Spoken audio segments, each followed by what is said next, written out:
launch. GC, go. Guidance, go. Fido, go. Prop, go. GNC, go. Max, go. Eagle, go. Ecom, go. Pending final steps to cabin link check. 2, 1.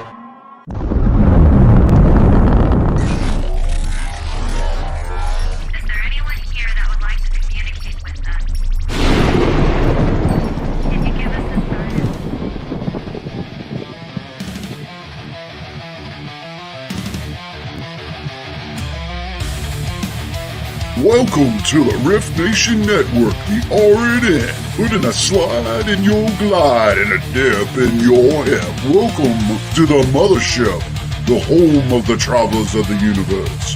With shows throughout the week, you can find us at Instagram, Twitch, Facebook, YouTube, Spotify, and more. Everything you could want, everything you could need right here, right now. From the paranormal to the supernatural. From comedy to the spiritual. And now, your featured show. Shall we begin?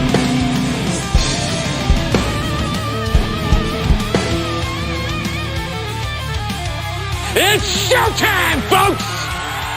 Podcast may contain material that some listeners may find sensitive, offensive, or disturbing. We strive to create respectful and informative content, but topics discussed may include mature themes such as violence, explicit language, or controversial subjects, triggering content including discussions related to mental health, trauma, or other sensitive issues, explicit language. Occasionally, our guests or hosts may use strong language.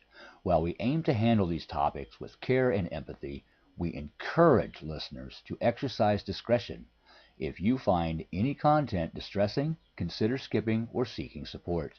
Remember that this podcast is not a substitute for professional advice.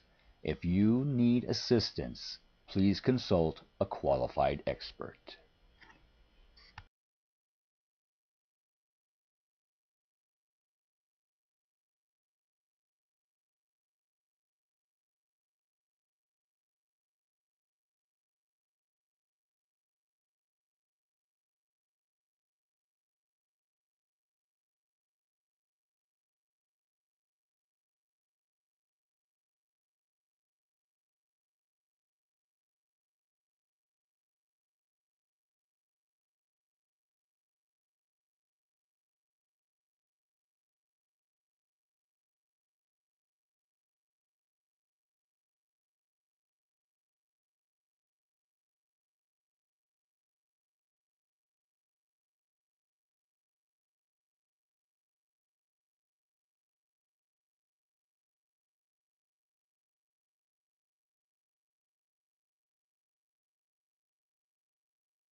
Hello! Hello, love. How are you? Mrs. Doubtfire here. I was just going to say, Mrs. Doubtfire. Hello, everybody, and welcome to another awesome edition of the Otter's Den with your hosts.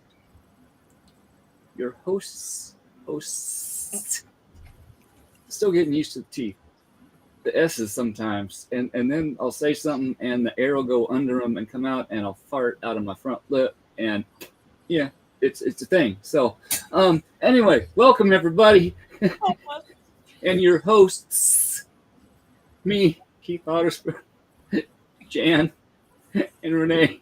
Hi, guys. And hello, everyone. It may be an interesting show tonight. We may laugh a lot and giggle a lot and just say stupid shit. So just bear with us. Remember, if it walks like a duck and it talks like a duck and quacks like a duck, it's dinner. Yeah, because autocorrect, it's never duck. Just saying. Just saying. Oh. All right, let's real quick say hello to our viewers. Hey, Z-Son, how you doing? We got Vet Girl back. How you doing? Thank you for joining in. Yeah, all those chickens.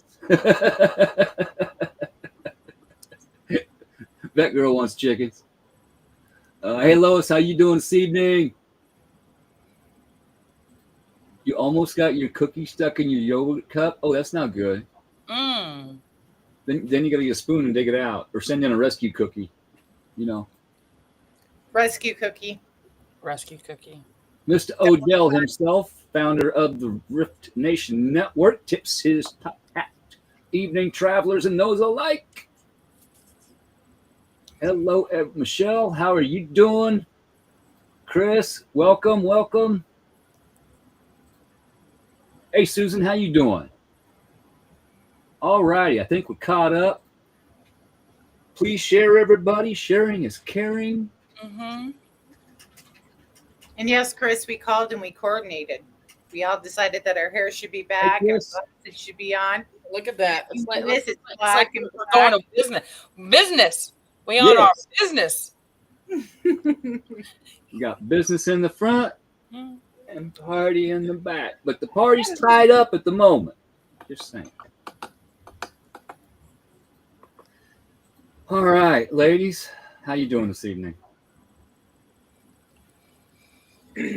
Just say one. We're doing. Yes. Trucking along? Space trucking. Love that. I know this truck. Space trucking. I'm gonna have to listen to that later. Who sang that? I'm trying to think. Deep Purple? I think so. I think so. Space trucking. Yeah. See, I have a different trucking. I've got Grateful Dead. Ah, okay. Sorry. Raised by a hippie, so. Yeah. And ladies and gentlemen, if you notice my eyes glowing purple, it is not my eyes, it is my glasses. I got new glasses and they have an anti-glare coating. So, but it looks kind of cool. But maybe you're supposed to see through the purple haze. Maybe. Purple haze. That would help right now with life. Just saying. Hi. No, but it would help.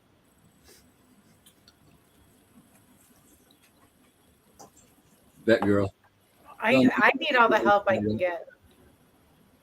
Yeah, you got to join the party, that girl. Come on. Yeah. Tie it up. Not that. I mean, that's. unless you. Yeah. I mean, if that's what is your thing, then by all means. If it gets your boat floating, I don't judge. Right. Judge-free zone. Judge-free zone. Thank you, Howie. It is Deep Purple. Deep Purple. Thank you.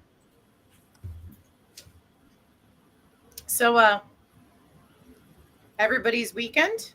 We won't go with the day. I mean, everybody's weekend. Sup? Adrian! Oh, how you doing? Before we go any further, I got to give a special shout out. Nate's turning 14 today, or he turned 14, and I know he's watching. So happy birthday, dude. I love you. Happy birthday.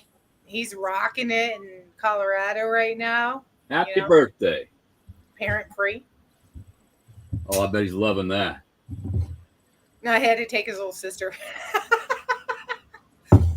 So mini mom went along with mini dad. Because that's what Jesse and I refer to him as, his mom and dad. So, I mean, mom and dad left us kids at home. There you go. Hey, that's kids get to play. Heck yeah. Heck yeah. Well, ladies and gentlemen, our first 3 shows, we ripped the doors off the closet. I put mine back on because you can see it right there. But we kind of got into our life story, paranormal story, what happened to us, how we handled it, etc. And tonight we're going to kind of talk about how to rebuild how to put the door back on after you rip it off. Because you rip that closet door off and here's all the stuff in your closet. You get to look at it. And you get to take out one thing at a time and work on it. Well, eventually you get to the point where your closet's pretty much empty, so you can shut the door again. And that can be a very trying, traumatic experience in itself. healing from those things, looking at those things, re-feeling those feelings. Because when something happens, you attach an emotion to that memory. So every time you think about it, that emotion comes back up. I got to do this weekend because last Sunday I evidently received a lost soul shard. And it left when I was still with my ex-wife. And it comes back, says, "Hey, I'm back." And it jumps in. And I wake up the next morning going, what in the... Oh, never mind. I've been here. I know what's going on. So I got jumped back to the point where I was still with Shannon before any of that happened. She left and we've healed and talked and everything. It gets back and going, what the is going on? This is all different. The house is different. You're not with them. What's going on? Why is there a different dog? Why is there a different cat? What's going on? So we get to catch up. We get to play catch up. And over the weekend, we kind of warred with each other about what to look at and what to try to heal. And I damn near went into a dark night of the soul again, but I didn't. I poured something into a pot, put it on the stove and boiled it and let it roll through the house. And road opener spell, spices, just to clarify, crystal stones. And that really helped. I needed to open my own road of thought and feeling. And it's a bitch. Because like I said, we attach emotions to said memories. And when they come back up, here it is. You feel it again, sometimes more intensely. And then it gets confusing if things changed. So you get to rework through things in a different way, in a different manner.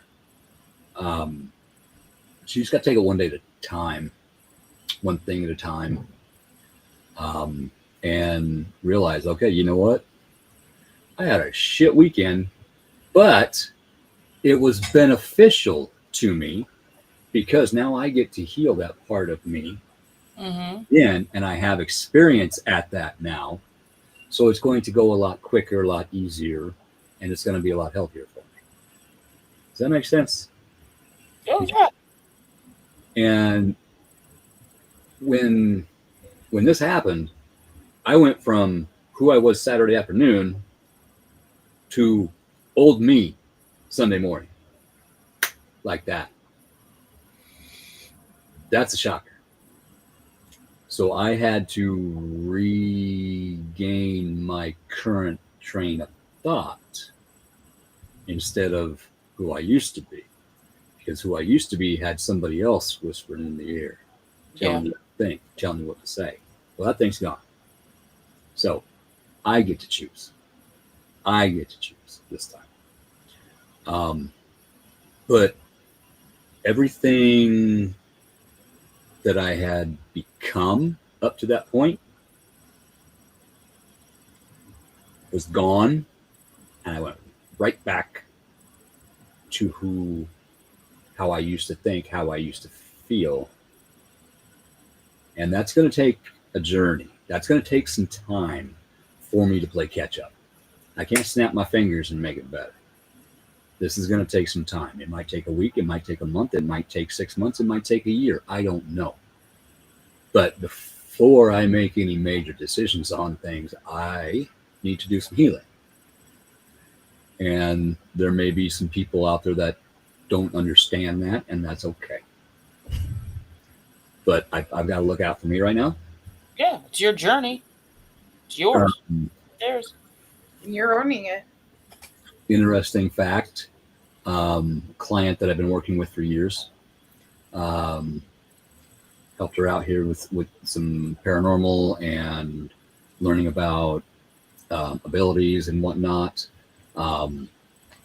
She wanted to learn Reiki.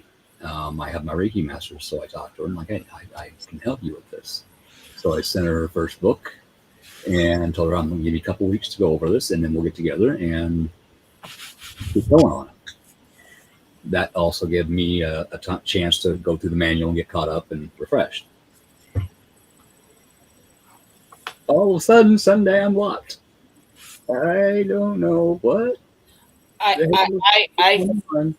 think I have just an inkling. That's what I'm gonna say. Okay. Somebody thought they were ready, but when they actually were confronted with the amount of work that's going to be having to to it, they weren't ready, and that's the reason why. Then that's very possible. That is very possible. It does take a lot of work. Mm-hmm. You know, it's not just reading a book and all of a sudden, guess what? You can heal people. It is feeling energies, using energies. There's a lot to it. Yeah, there's a lot to it. There's a lot of things you could screw up and get wrong and screw the client and screw you. Screw you at the same time. Yep. Yeah. So it's not what you know, some shows have said, or promoted, like putting hands on and doing this and that. And there's a lot of the it thing to be talking about that right now, because that's like the new thing. Like, because we had that whole subsection of TikTok witches that were, witches that were doing. Here I've had to help some people that did some of those TikTok things. It's like no, absolutely not. That's screw around and find out when you do that stuff. No, we're not find out. This is the Otter's End. Fuck around, you're gonna find out. Yep. So it's set to 18 and over. So it is? Okay, good. We can say fuck. I wasn't sure.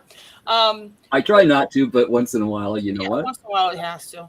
But It's my favorite word. Jan. Yeah. Say fuck it. Fuck it. So I do say fuck it. Fuck it. In the honor of somebody hold dear to our all three of our hearts. Ready? Fuck it. And we know who that is. We know who that is. Yes. So it's interesting that you did that, because we had a guest come by unexpectedly yesterday, and he dealt with a lot of death recently, and he was talking about going through their things and finding out things that he never knew. Right. And finding things where they shouldn't be. Mm-hmm. And the emotions that come back with certain things, and how he just had to let that emotion out and then go, okay, it's time to move forward. And we pull the shit out of the closet, and it's all over the floor. It's like that ADHD moment, right? Who's had that moment in their life where they're like, okay, I'm gonna rearrange the closet. I have ambition. I have motivation. That was me. Everything out, and then you go, oh, fuck. I completely had that in there. Overwhelming.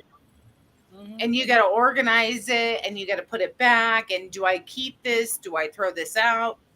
And when we throw certain things out, we have to let that emotion out with it. Mm-hmm. Right? Like, it's like, okay, like, this is no longer, I haven't worn this dress since 1983, so I've got to let this dress go. And, but I wore it for my prom, and this person isn't there anymore.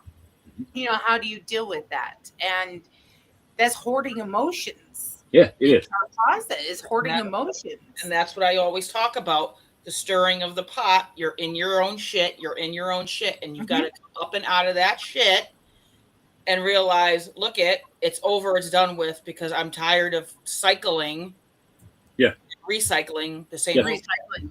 Yeah. Yep. And right before the house fire, I spent a year going from the basement to the attic, going through old things, going from the attic to the basement. I kept reversing it and looking at things and taking it outside and making peace with it and recycled it in a good way in the fire. I don't need this anymore.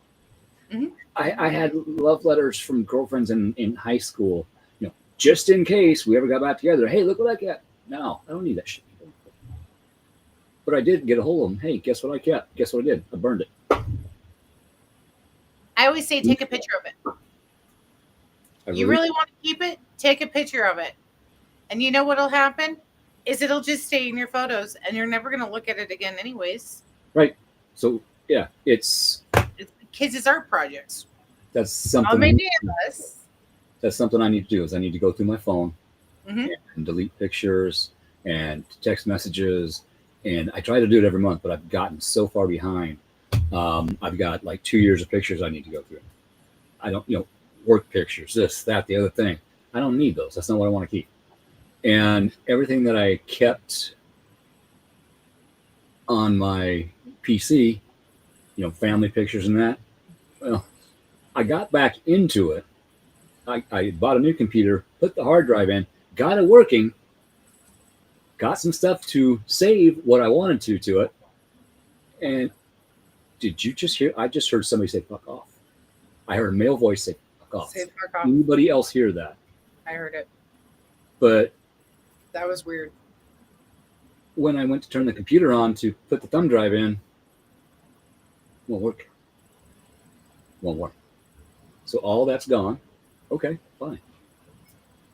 Now, if I get it working again, great. I'll get the pictures of my kids and be done with it. But how you release emotion from a memory is you take that memory and you understand why that happened. We'll say a negative memory.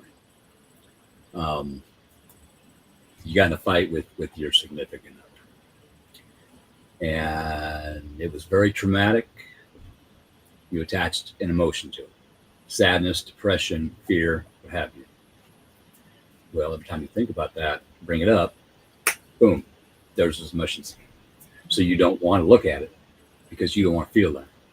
But if you do, look at why it happened and be straight up with yourself. Look in the mirror if you have to. If you had fault in that altercation, admit it to yourself. Forgive yourself. Figure out how it could have went differently, how you could have handled the situation differently. Use that to grow in the future.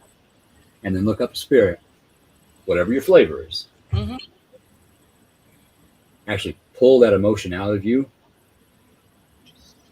and say, thank you for that lesson. I don't need these emotions anymore. I've learned from them. Thank you. You can have them back. And it is amazing the beliefs that you feel.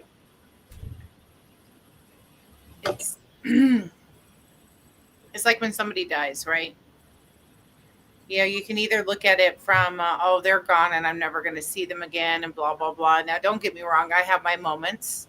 We all do. We're human. We're supposed to have these moments. Yep. Do I hold on to it? No, I don't. I process it. I understand why I feel these emotions. And then I go, okay, this is not the way that the person would want me to live, right? Right.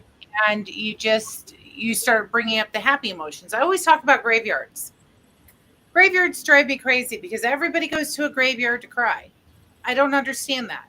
If I go to a graveyard and I'm laying on just the body, because that's all it is, right? Is just the body. It's just a show. Just a show. Yeah, and I'm cleaning off the grave and everything else, the marker and whatnot. I'll lay there and my Uncle Pat, my great-grandfather, and my great-grandmother are all buried right next to each other. I lay across all three and I'm like, so you want to hear the shit that Avelina did? You got to hear this, and I don't. Yeah. I don't go, oh, I miss you. I'm so sorry. No, it's for remembering. It's that connection, that physical connection. We used to go every Sunday and Saturday. That was the thing that they did in Victorian times. People, they would go and they would have lunch with their loved ones and they would just have picnics and just hang out and just talk. Yeah. Have you seen that lady who goes to her husband's grave and pops up a pool and she's like, we're going to have a pool party today. And I'm gonna drink all over you and I'm gonna dance all over you. Yeah, that's me. I don't know. I mean, I'm like that with everything in life. I mean, I go and I clean. I do because as I'm cleaning their headstone, I do. grass around it. You know, if we decide to plant something, we do. If we don't, we don't. You know, but I have a conversation with family members, people that I don't even know, but I do know because I know a different way. You know, and it's just it's a fun. It's a fun time. I It's talk smack. therapeutic for me. Yeah. I talk smack. I'm not even gonna lie. I talk a lot of smack. I go to a grave and I talk smack. I really, yeah. What are you gonna do? You're 6 feet under. Yeah, I dare you to come haunt me, please. You know, like, And then you go home and you get this across the year. and I get this, and I'm like, yeah, that's what I wanted. Thank you. You know, just let me know you're there. But then we pull. I use death as an example because we don't want to pull them back in a sad moment, right? Well, we don't want to bring those memories back with whatever we have attached to us in that closet, Right. and suffocate ourselves with it, because that's what you do. You suffocate. Yes. You can't breathe. There's so much shit. It's all piled on top of you, and you're like, and you find yourself on the floor, not able to move. Yeah, and what does that do to that spirit? Right. If we pull them back every year on the anniversary of their passing, eventually they get pissed off. They're going to start knocking you around. I've had cases like this. Renee, we've had cases like this. Shit, I've had it happen in my own house. Yeah. I've changed the way I look at death. Do I feel a loss? Yes, I do. Do I miss that person? Yes, I do. But I need to be happy for that person because they are no longer here in this hell. They are no longer in pain. They are no longer confused because of their mental capacity. They are free, and they get to go have a happy reunion with everyone that they've lost. I say fuck you for going before me. And that too. Yeah. And let's look at if that person already signed a soul contract to where when they went, they'd come back as this younger person in that other person's life in order to teach them more. Okay, if we're pulling that spirit back, guess what? We are confusing the hell out of that person, that spirit, because when they come back, they forget everything. They think they're getting haunted.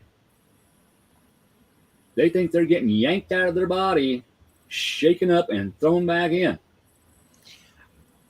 You know, I have a theory, and I did this right after my son died. Every year, I celebrate his birthday. I celebrate giving birth to him. Okay? Nice.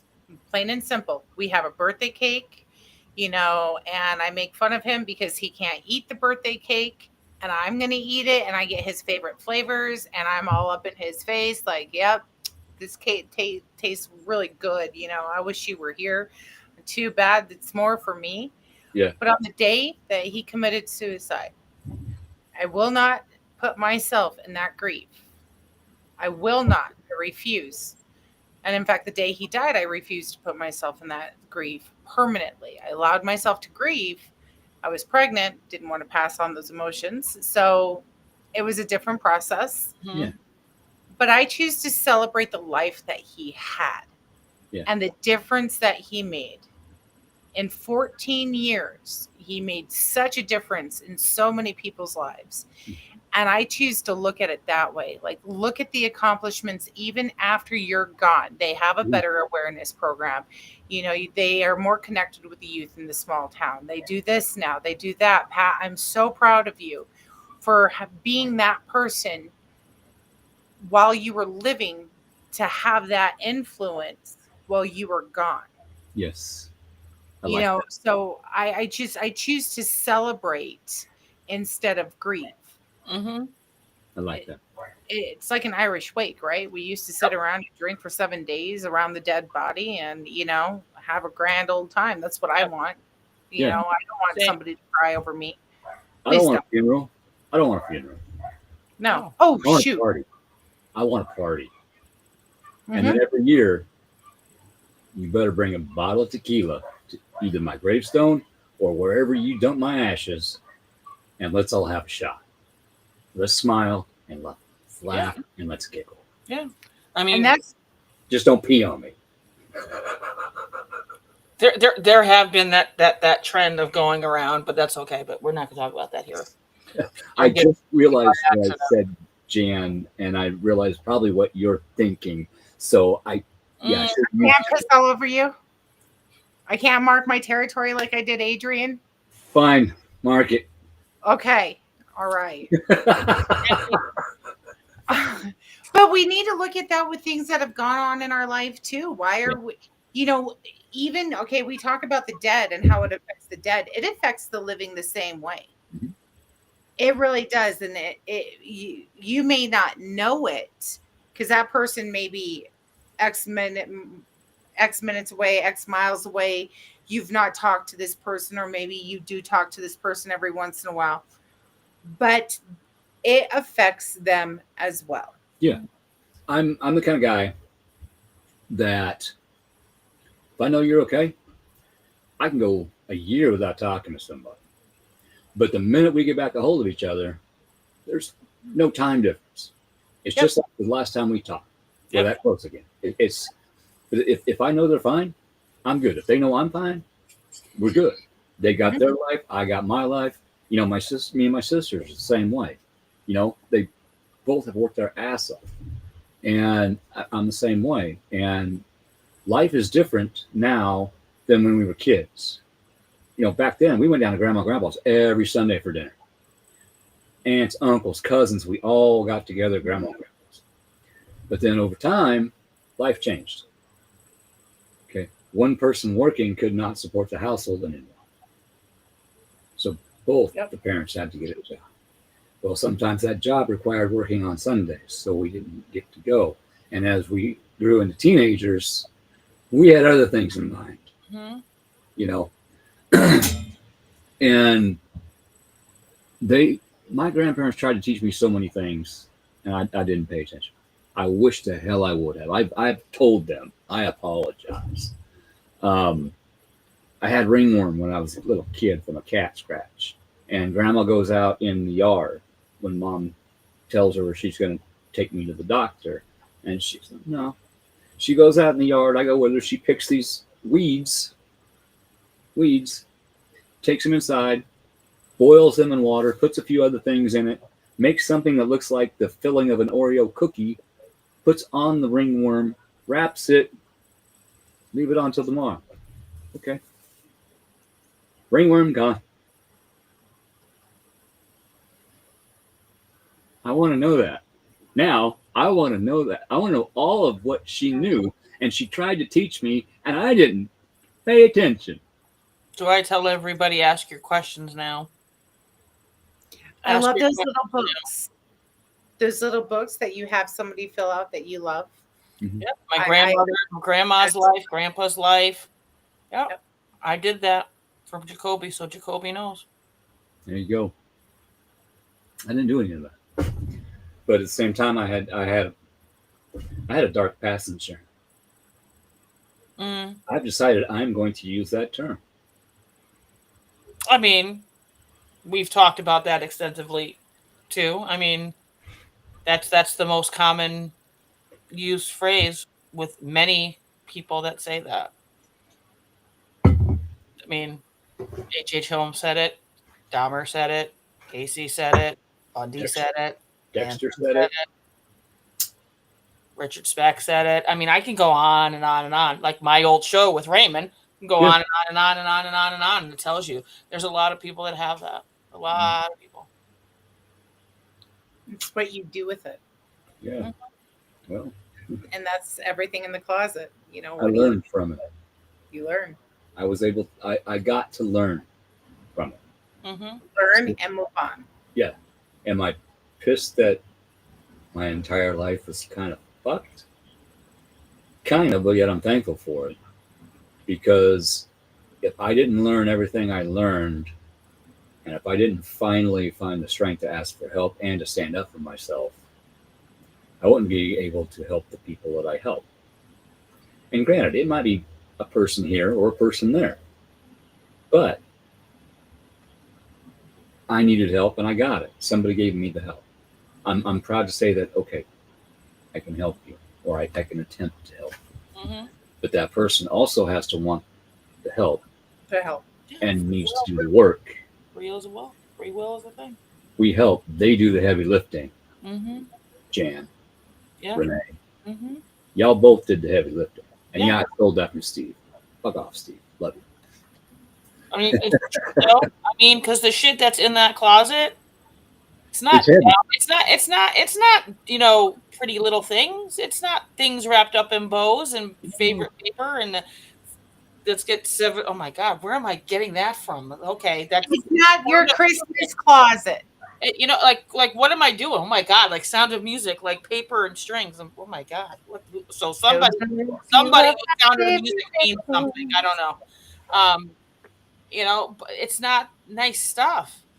It's broken sometimes. Because what do? Like you got company coming over. Oh shit! You open up the closet and you shove this shit in it, right? Or under your bed. Shit! It's broken. It's like blankets and sweatshirts and crayons, whatever the fuck it is, and you just throw that shit in there, and you shut the door, and you're pushing on it, going stay in.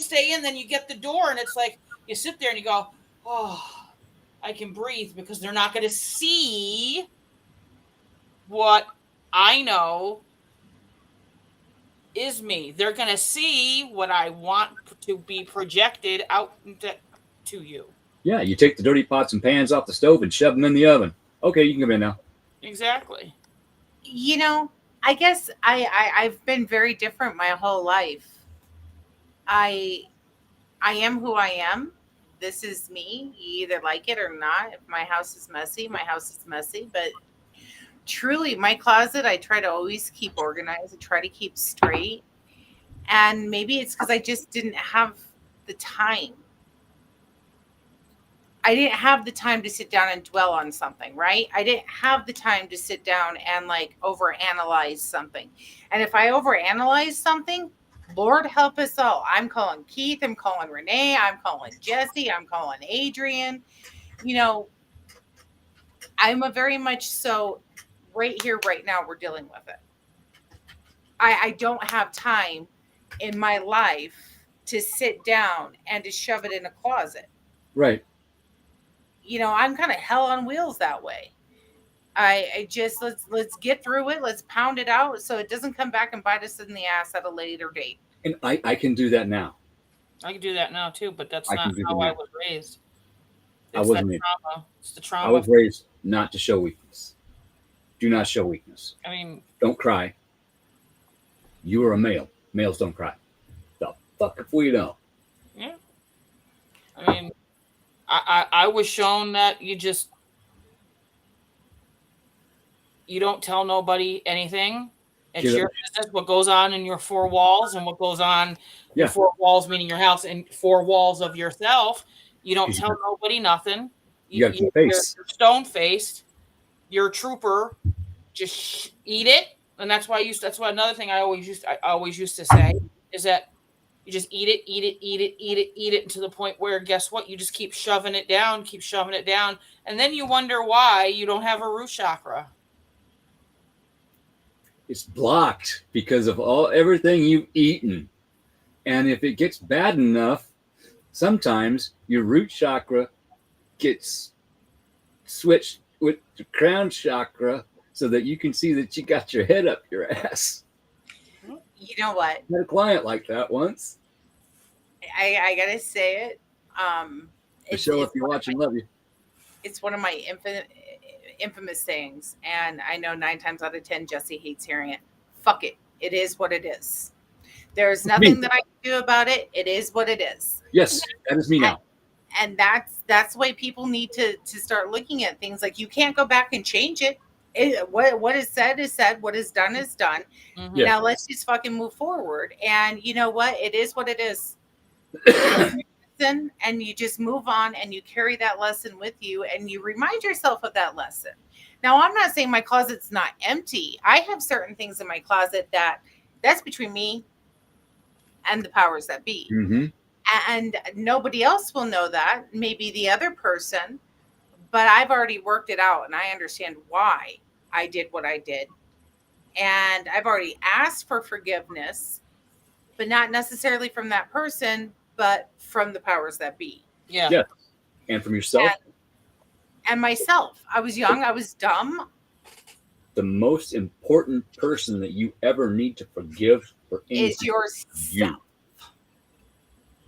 And also Every single too, that's usually the one that's the toughest one, is to It allow yourself to forgive yourself.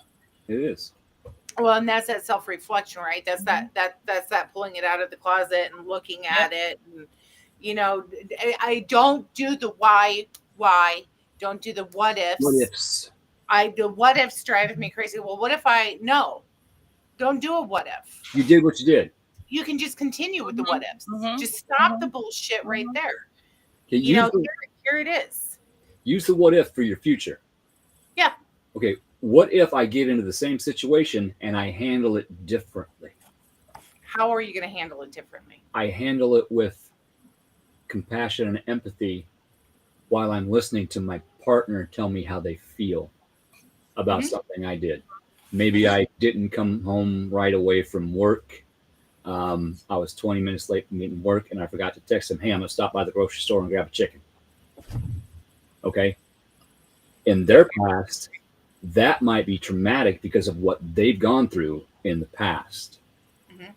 So you need to listen to your partner and understand where they're coming from, understand how they feel about the situation, and then make a mental note. I got to remember to let them know. That's common courtesy. When I'm in a relationship, if I'm taking the back road home to Wymore from Beatrice, the Holmesville way, I'm like, hey, I'm taking the back way.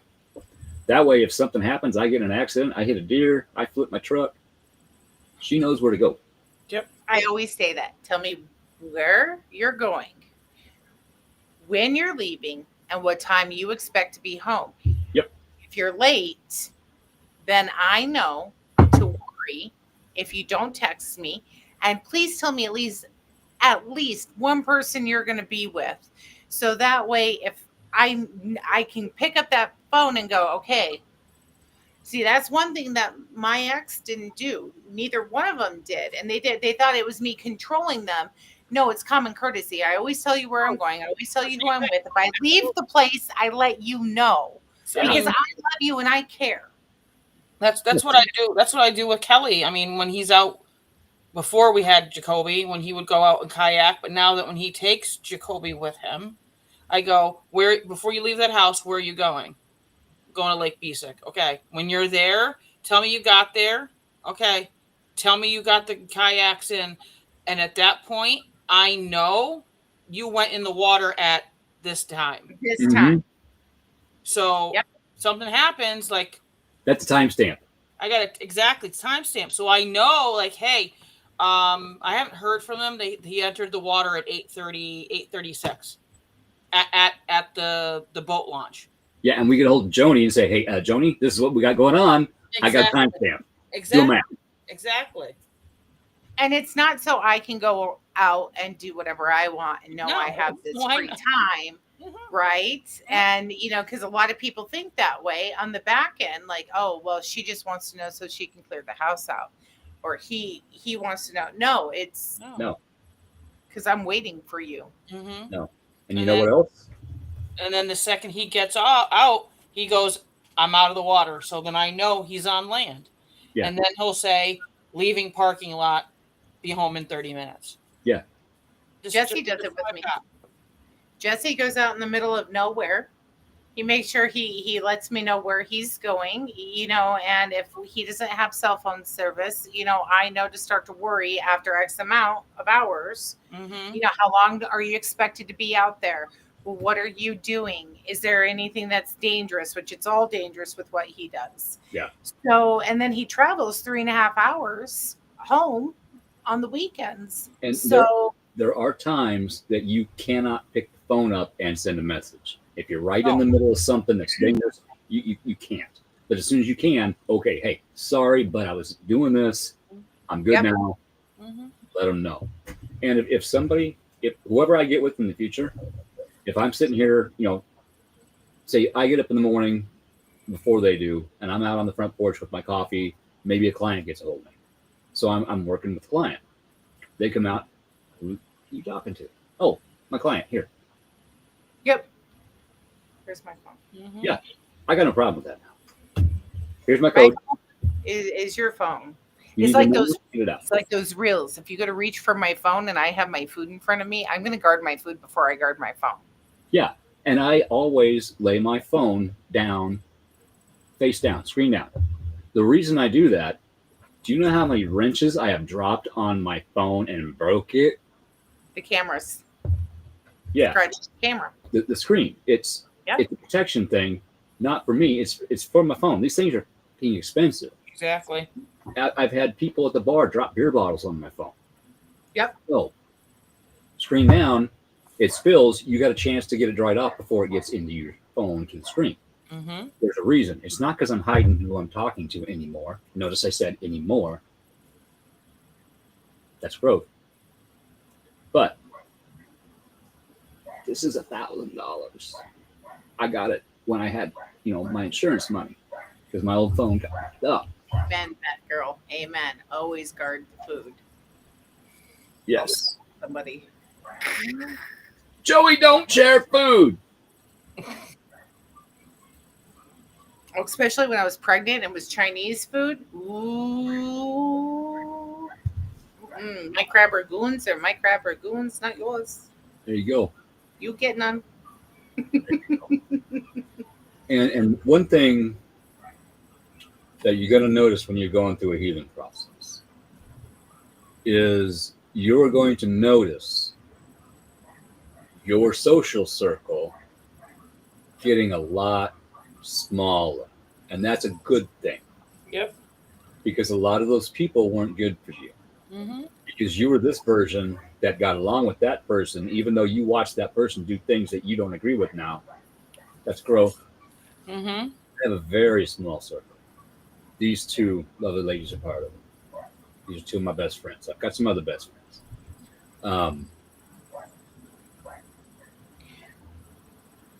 It's okay. Don't feel lonely.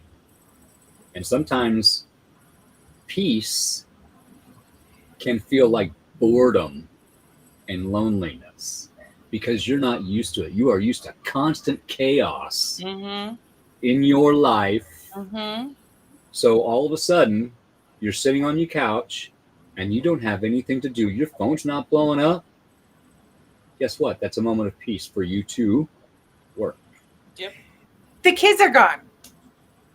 Okay, my kids are gone. Yeah. They're living they're on their summer vacation with the girls, right? And the girls took them for I don't know how long. They'll come back when they come back. I trust them a ton to give them my lifeline. But I'm sitting here today going, It's me. what the hell do I do? Oh my God, it's so quiet. I can watch my show without Yeah. being interrupted, and I can clean the house, and I can do this, but I don't want to. Or I want to sit in peace. Or I can figure out where the negative energy that somebody's sending towards me is coming from. Right. And I just had a message from Spirit, who lives on the coast, Renee. Besides you, you live close to the coast, but so does somebody else. Yep.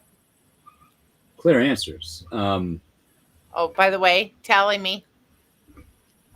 Yeah, I'm in a minute. And then it says clothing. They're hiding themselves with clothing. Of course. The mask. Last night, when I was having a very hard time, right before I went to sleep, I got a message. It said, faith. And then the next word was dad.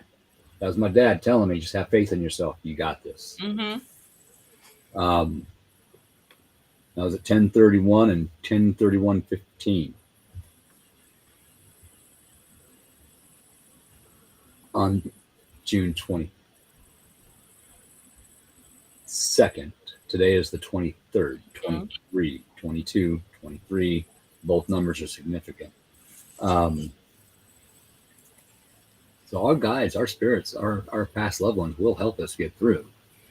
And when you have somebody that maybe you left behind because they refuse to change their behavior, and you now see your past behavior and their current behavior as toxic, and you decide you need to step away from that person can hold a grudge.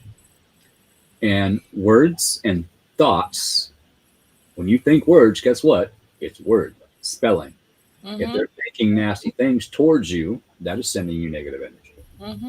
So the easiest thing I do to repel that is love them where they're at. Yeah. I forgive you. I just love them where they're at. I forgive you. Stronger.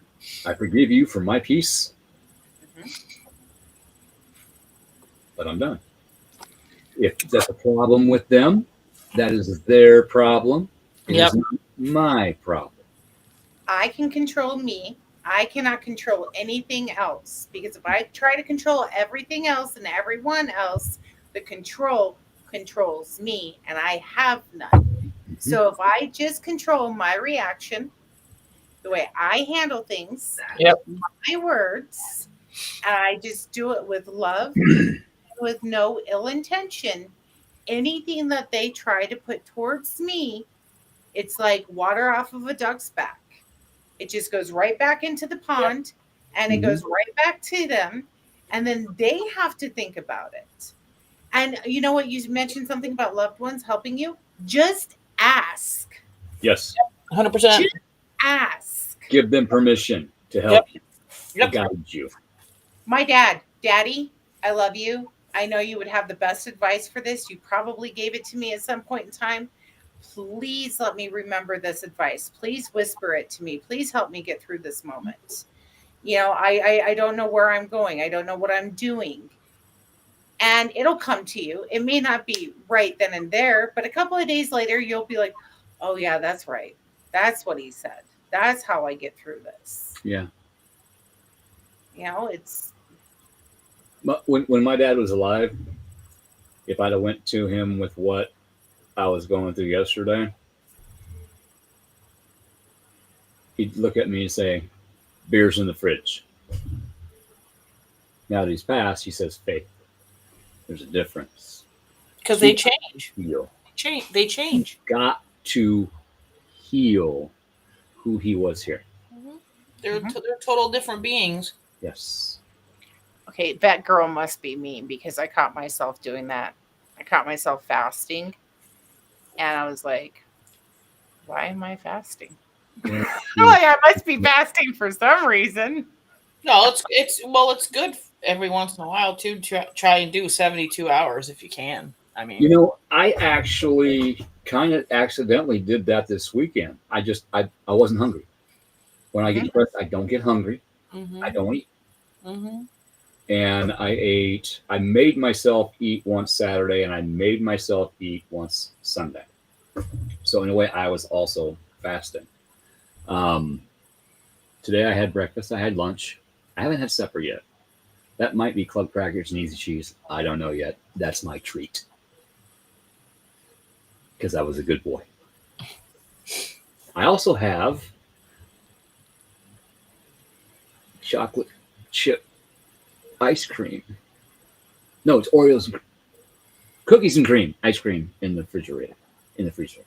So I can eat ice cream now. So I might have myself some ice cream. See, there you go. Enjoy the little things. I went and bought a bag of saltwater taffy. Just a little funny.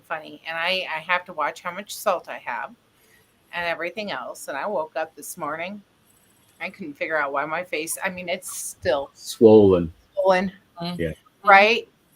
And I'm like, God, you know, I did have red meat. You know, I haven't had red meat in a long time. Maybe that's it. You know, and seasonings had a little salt in it. And then I go over to the counter and I grab a taffy and I pop a taffy in my mouth because I got a serious addiction. And go and put the bag up on the almost empty bag up on the shelf. Point, you finished it. Yeah, I'm like, saltwater taffy. shit. Like, I'm flushing. Mhm. I'm being a good girl, watching my heart and my kidneys. But yeah, no. Hey, Jan, all of a sudden, your picture flashed out back in, You and then froze. your words did not match your mouth, and now all of a sudden you're right back. You're arcing just a little bit, so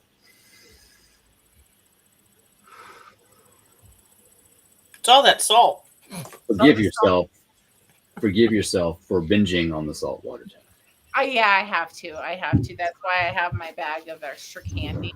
Okay. And on the note, tally me. I'll be right back. Ding! I'm like, I should turn around and have a board like Morg. You know. At least I have an excuse.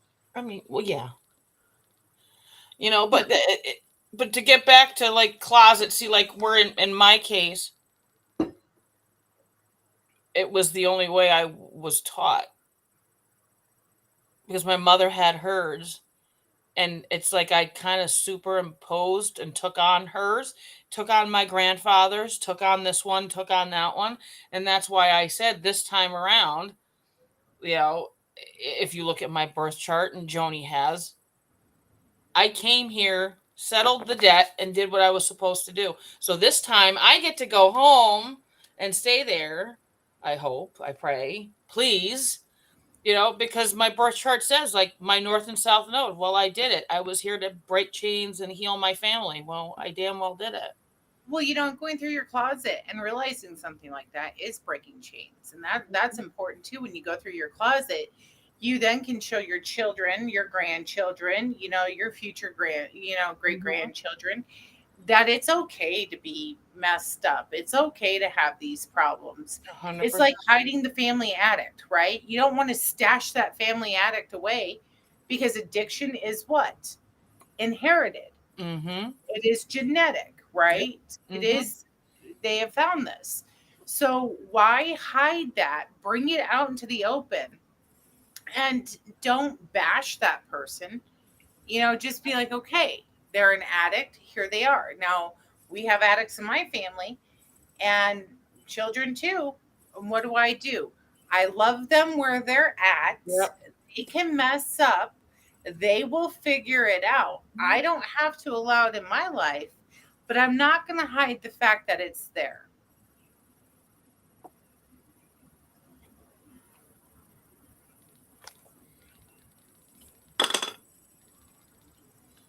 You're not, we can't hear you. He I heard it. Yeah, you're muted. Addiction doesn't always have to be to a chemical or a drug. No. Addiction can be to a toxic situation because that is your normal. When you leave that toxic situation, guess what? Everything's different. You go right back to that toxic situation because that is your normal. It can be to love. Yes. That feeling, that's oh my goodness, I'm in love. No, that's just a chemical reaction we're having right now. Hey, thank you for That's not you being in love.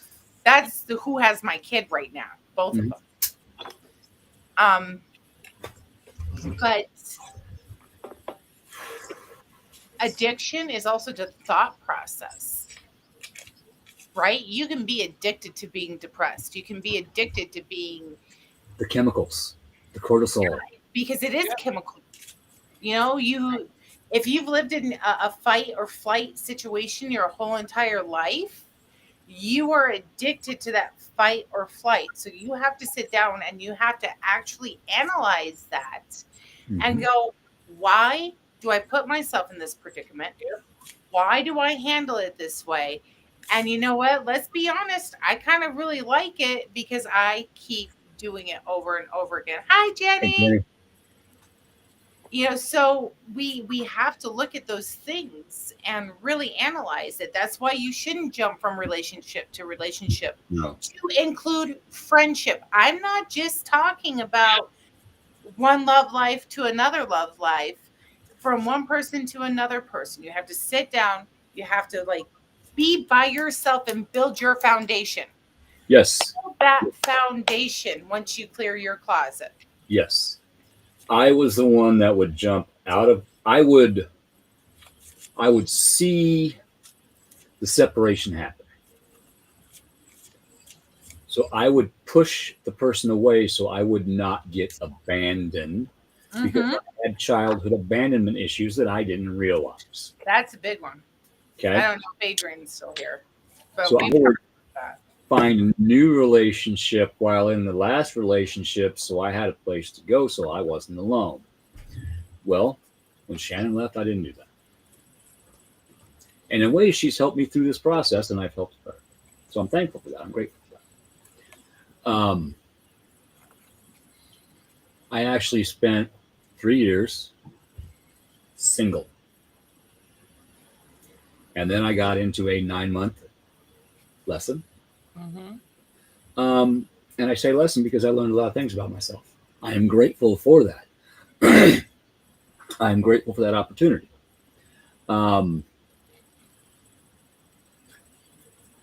I can't hate that person. I have to be thankful for that person, because if that person did not come into my life, I wouldn't have been reminded of every lesson that I'd ever been taught in my life in 9 months. And what happens in 9 months? A birth. So, birth to a new life. Learn to love yourself. Yes. I have been single again for 3 years now. And then I've been talking to somebody and allowing the heart to open a little bit. And then Sunday I get a soul charge my ass. And I'm shot right back to where I used to be, with anything I'd grown to gone. And that's very difficult for somebody else to understand. It's difficult for me to understand. But I understand why it happened. Yes, I do too. Because you have to love, like I've been saying this whole journey since the house fire, right? Yeah. It's loving yourself. Yes, absolutely. And I have to love myself where I'm at right now. Do I want to quit smoking? Yeah. But you know what? Right now, this is who I am. Yeah. Okay? This is my stress relief. This is this. This is that. I've been paying attention to the triggers. I'm thinking about it. I'm learning about it so that when it's time, I can. But My coffee in the I morning. hate myself because I haven't quit yet. I love myself. Did you just say you pee in the morning? No, my coffee in the morning. That's my Oh. trigger. And if I don't have coffee, though, that nobody wants to be around Janice without coffee. My kids used to say, "Mom, you have 3 cups of coffee to smoke?" Oh, I won't tell you then. This is what just happened. They know. So that card, The lovers. The lovers. that's what I Union. said. It's you loving yourself. It came out when I was shuffling when Keith was talking. And that's what I was like, look at that. Because you have to. If you can't love yourself, how are you going to be able to love anybody else the right It's way? a commandment. I'm going to go biblical. Okay? I am going to go biblical. We have the Moses 10 commandments, right? But when Jesus came down, he gave more commandments. A lot of people don't realize that. But the 13th and most important commandment he gave is you have to love yourself, because if you don't love yourself, how can you accept me? Right? How can you are divine, right? Yes, we are. You have the creator in you. That is your soul spark, like your all spark. Yeah. Yeah. You know? That's Jesus' message. We are divine. We We can are do what he does. He said, and more. We are unique. We are divine. There is not a single person on the face of the earth, thank God, that is like me. All right. And I accept that about myself, and I love myself. I have faults, and I will love my faults first. And when you are cleaning out your closet and building your foundation, you need to learn, when you put the rebarb in, you dig the hole, right? Yeah. And then you put your rebarb in after you do all the measurements and the calculations, and then you start pouring your foundation, and you only have a set time to pour that foundation. So don't make this your whole entire life going through your closet. Give yourself that time point. Pull out what's most important. Yeah. Figure it out. That's Trash the rest Move of the it. fuck on so you Yeah. can build your walls. because the most important part of your home or your life is your foundation. Mm-hmm. And that is something that I just realized I jumped back to this weekend. I jumped back to my old foundation, not my new foundation. I jumped back into guilting myself. It's my fault this happened. It's my fault I made this other person feel the way they did. Okay, I had something to do with it. However, this time, the first time I did ask, but this time I did not ask for that soul shard to get shoved back up my ass. It just happened. I was evidently ready. It was time. It deserves to be healed as well as I do. Mm-hmm. And I had a hard time with not feeling bad for words that I had to put out. I was kind. I was honest. Oh, me? No. No. I said, you know what? I'm out with this. But that would be for the wrong reasons. Me saying that. That would be selfish for me. I need to work through this on a friendship basis and try to understand where they are while they try to understand where I'm at. And that was actually a conversation this morning. So I'm grateful for that. But we got to start with the foundation. Because if you don't have a solid foundation, your house is a wall. Are you gonna put Are you gonna put your supports in?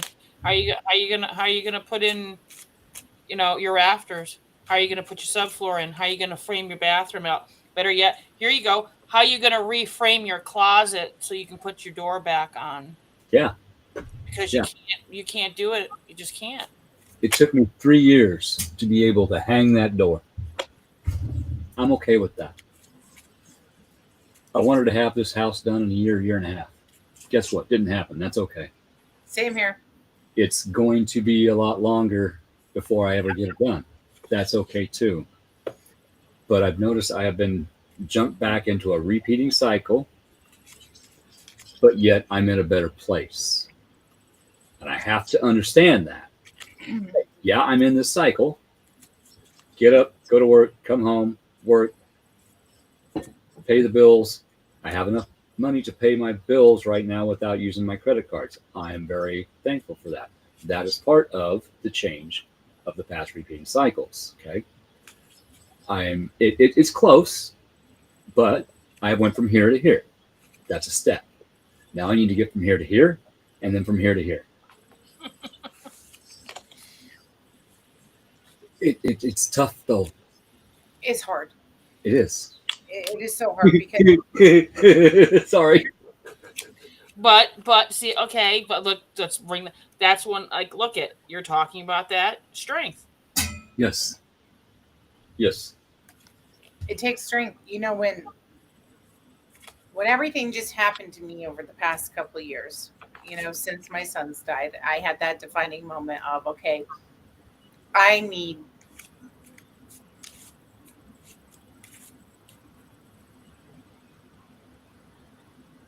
You got this. You got this, girl. You got it. I was in such a bad situation, and and it's taken a lot for me to realize, like, I must have had blindness, tolerance, or just stubborn as fuck, okay, to put up with what I did. And here I have this man come along, and I knew him for how long, and he tells me this isn't right. Here's the keys to the house. Here's the keys to the truck. When you are ready, go make that your home. Not make a relationship with me, not have, share a life with me. And I'm doing this for pure selfish reasons for myself. No, it was here. You need running water. You need a warm home. You need a safe place to be. Because I was in such a bad predicament. And everybody thinks, and I don't give a shit, that I just automatically jumped into this relationship with Jesse. No, he wasn't living here. It was just me and Abby and Nate. And I had this house, his house, not my house. And I started looking around it and I went, you know what? Somebody needs to clean it. He doesn't live here. There's cobwebs everywhere. The mail's all over the place. Obviously, his life was in turmoil, living on the road and just coming home on the weekends, maybe. Yeah. Right. So I started cleaning up the house.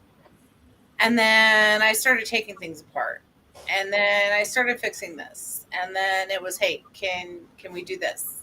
All right, well, I'm going to do this to the house. And in that process, trust me, I was on the ground crying, screaming. It hurt so bad because somebody I loved so much just threw us aside, threw his family aside, and said, fuck it, I don't want you guys anymore. I give up and I don't give a shit, and walked away from us. But I started rebuilding this house and I made it my home. Yes. Even if I'm going to put it on the market, I made it my home. Yes. And in that process, Jesse allowed me to heal.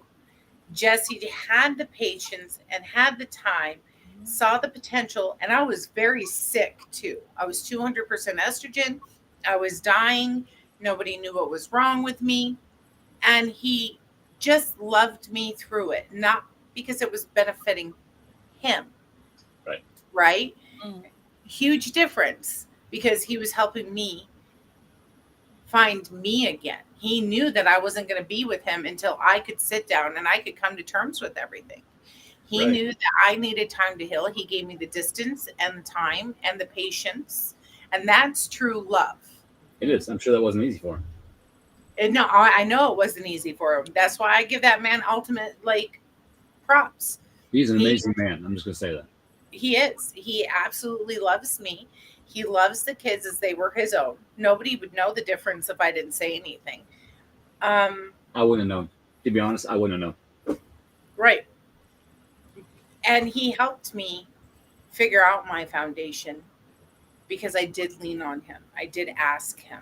I didn't put everything on him. I had to do 99% of the work on my own and healing myself and fixing myself.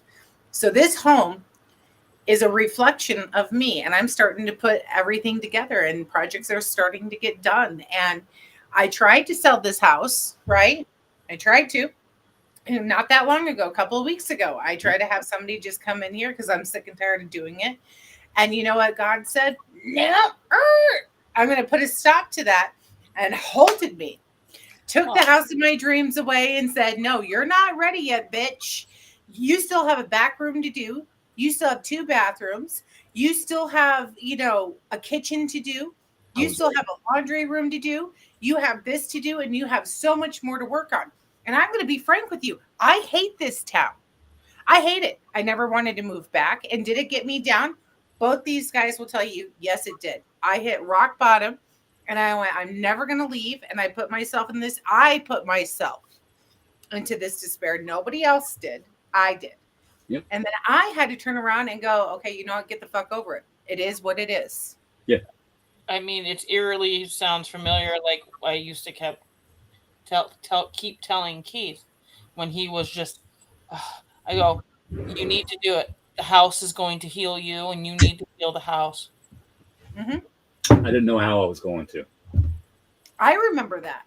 I walked into the house for the first time when I was finally allowed to by the insurance company and the fire department and the fire, marshal. And it looked like a bomb went off in here. And the odor was so overwhelming because I garden, I can. And all that was destroyed and laying on the floor with all the water from the fire hoses and everything and the chemicals. And I didn't know how I was going to do this. And I was told over and over and over by somebody, you can't do this. You can't do this. Walk away from it. Let the city handle it. Let them tear it down. Well, I was on city council. I know what it costs to tear a house down. I know what it takes. I wasn't going to do that to the city because I had been through the process of taking care of other people's properties that just took off. No. Plus, this house helped save me, and I made a promise to it. I don't know how yet, but I'm going to get this done. Mm-hmm. And I didn't know how. I just started going. And as I was tearing apart, I would take pictures. I made notes. And this house is twice as strong as it was. It's twice as safe, more than twice as safe as it was. I have insulation now. There were so many blessings that I found while tearing this down. I found out that the second floor was ready to fall in on the living room. You know, if my grandkids were down there coloring pictures, okay, the wiring was all supposed to be new. Well, where you could see it, it was. But in the walls, no, it was all knob and tube, insulation worn through, it had arced, tinderbox, burn marks on the wood. I am lucky that the fire happened the way it did. I wasn't there. The spirit told me, you need to go. Okay. So I listened. I was tired. I wanted a nap. I was on my way upstairs to take a nap. And I heard, no, let it breathe. Okay. So I did. But while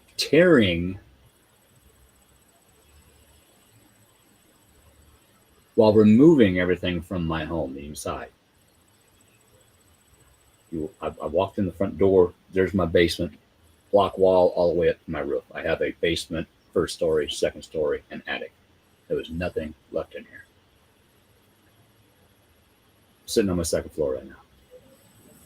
But while doing that, I learned. Mm-hmm.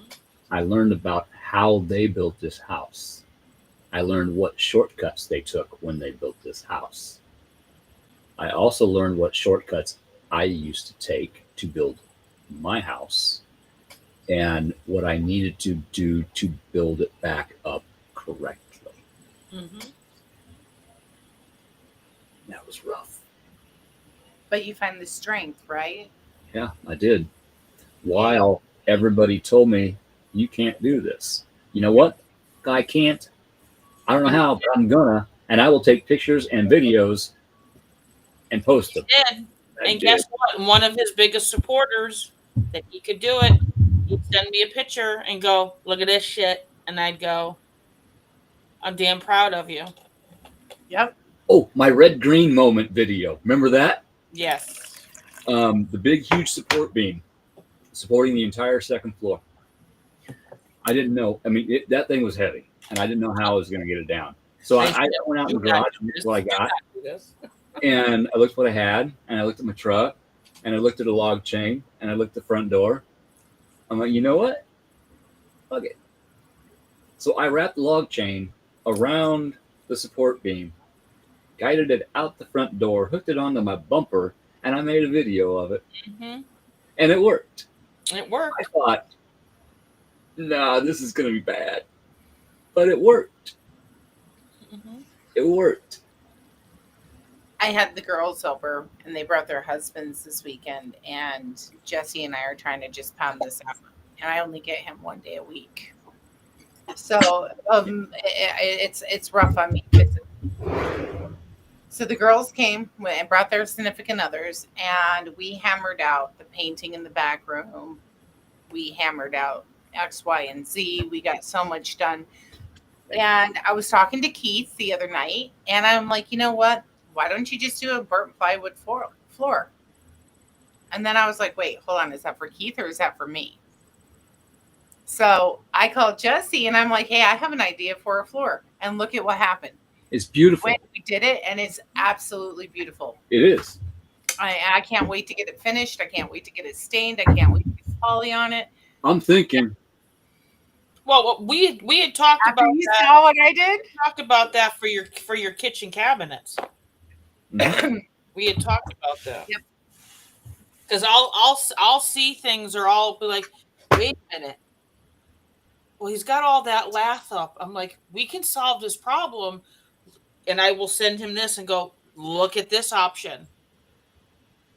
Instead of getting the plaster on the wall, keep the lath up, which is fine. Look at this option. Did you think about this? And he goes, oh shit, I've got to look at that. Yeah, that is beautiful. Mm-hmm. That is beautiful. How perfect. And yes, I have plaster lap. I was going to replaster my entire home myself. He I was, figured- a little ambitious. Plaster and drywalling suck. Okay. I figured out the square footage of my walls, the ceilings. I went out and bought 5,500 plaster laths. Turns out I needed to buy almost twice that much because when you buy a bundle of plaster lath, about a third of it you usually can't use. Lesson learned. Like drywall. But during the process, I got the lath up. I was researching on how to do it the old way. I was going to build a couple practice walls out in the garage, with some 2x4s and some lath, and practice at. Well, that's when I got all of my insurance money stolen out of my bank account electronically because somebody was monitoring my internet connection. They got past my firewall, and I didn't realize it, and I was doing it on my trade and switching some stuff around, and in 30 seconds, $106,000 gone. Yeah. So it's taken me a little bit longer. I'm having to do some things a little different. The bathroom is almost finished. I use free pallet wood, in order to do my bathroom wall, and it looks really cool. It's log cabiny. It's nice, and I'm going to make my kitchen cabinets out of cupboards. I actually had that idea before the fire ever happened. Burn, and then seal. It's so trippy. It is so trippy. Looking at we were burning. Jesse was sitting there burning away, and we're all sitting around, and I'm like, oh, I see the sloth from Ice Age. Oh, look I have one member in all of this. Oh, look, it looks like people dancing. Oh my, do you see the face in that? Do you see? And it just enhances the wood. It just shows just the beauty of every grain of wood. Yeah. There's one spot, if I would switch my TV and my couch around again in the living room, if I would be sitting on the couch, I'd look down, and there is like an eagle. It actually looks like a cross between a penguin and an eagle, but it's a bird getting ready to take off. It's in the wood grain in the floor. And I've taken pictures of like knots in the wood and a discoloration, and the wood's going like, and I'm like, it scared my wood. It looks like melting eyeballs in one of them, like an hourglass of eyeballs. It's so cool. It's cool. I'm just saying, get some magic going in that room. Let me have that rain this way, please. Here in New Mexico, I'm going to be out in the rain too. It rained here tonight. Yeah, we don't need a heat wave over fires. It was 108 last week. Yeah, that's hot. It was hot over here today, this last weekend, and today. Today was one of the bad days. If the wind wouldn't have been blowing this weekend, it would have been unbearable here. Our national forest right across the mountains is on fire. Yeah. Is it still? Yeah, it's only 20% contained. It's heading towards the mines. It's bad. Then there's in Las Lunas, there's a massive fire in a trailer park right now. And then there's another fire right next to it. And then we had fires up in the Lincoln Forest again. And but we had a fire in my backyard. Not literally my backyard, but my backyard. So right now it's the start of monsoon season. So we haven't had but maybe an eighth of an inch of rain. So it's going to start raining the next couple of days, and my ass is going to be outside in it, and I'm just going to enjoy it because there's going to be no gnats. We got buffalo gnats right now, and I'm highly allergic. I am definitely, and rain is so cleansing for grounding. Yes. You just let it wash away. And that's another thing is if you're finding that you're having a hard time with something, go take a shower and just picture it rolling off of you and going into the drain. And once you get out of that shower, you take a look at yourself in the mirror and you take a deep breath and you go, you got this, bitch. You got this. You got this. And if you need help, if you need help, just ask for it. Yeah. Your Sometimes guardian angels and your ancestors, your guides will be right there to help you through it. right there. Sometimes I say, we got this. Yep, we got this. Not me and that entity I used to have in me. We, No, my team, we got this. And surround yourself with those positive people in your healing process and in your healing journey. You know, and you're going to find people the minute that you become happy and that you start becoming at peace with yourself, they're going to want to knock you right back down because misery loves company. And you know what? You go. Not today, Satan. All of a sudden, all these people jump back into your life that you haven't seen for 10 years, 20 years. Gimme. It's like winning the lottery, right? Yeah, it's like, hey, gimme. How you doing? I gotta go. Yep. It was nice catching up with you, but you know what? I got better. I live in a town that I grew up in. That happens to me. And I don't talk to anybody. Fucking high school reunion every day. Yeah, I see. You know what? I didn't like you then. No offense. Don't need you in my life now.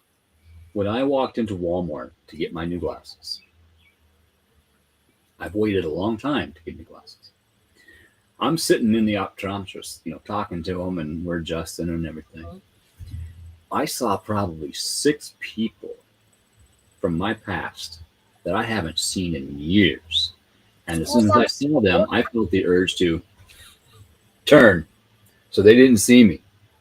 That is me feeling their energy. That is me paying attention. That is my intuition. I listened to it. The one I didn't, no thanks. I literally do not talk to anybody except for one person that lives in this. And I can't seem to get away from him. He's permanent in my life, and I'm okay with that. I will be standing in line at the grocery store, and this happened not that long ago, and somebody I know that I was really good friends with is standing right behind me, and I just will turn and go, and then turn right back around. I will not say one word to him, nothing. It's not that I don't love you. It's not that I don't care. I don't need that in my life anymore. I don't need you in my life. You're polite, you acknowledge. Not selfish. Not selfish. Right? It's not like, oh, well, you have something that I want.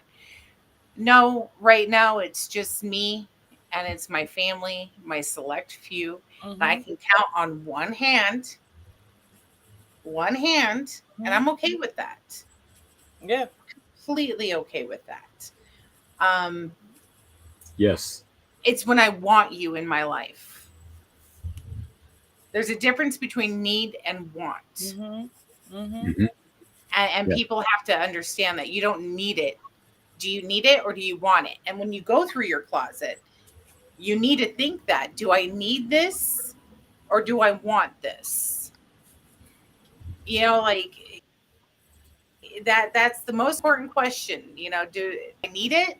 Does it hold some type of value? Or do I just want it? And why do I want it? And why do I need it? If you can answer those, you will find 9 times out of 10, you don't want it nor need it.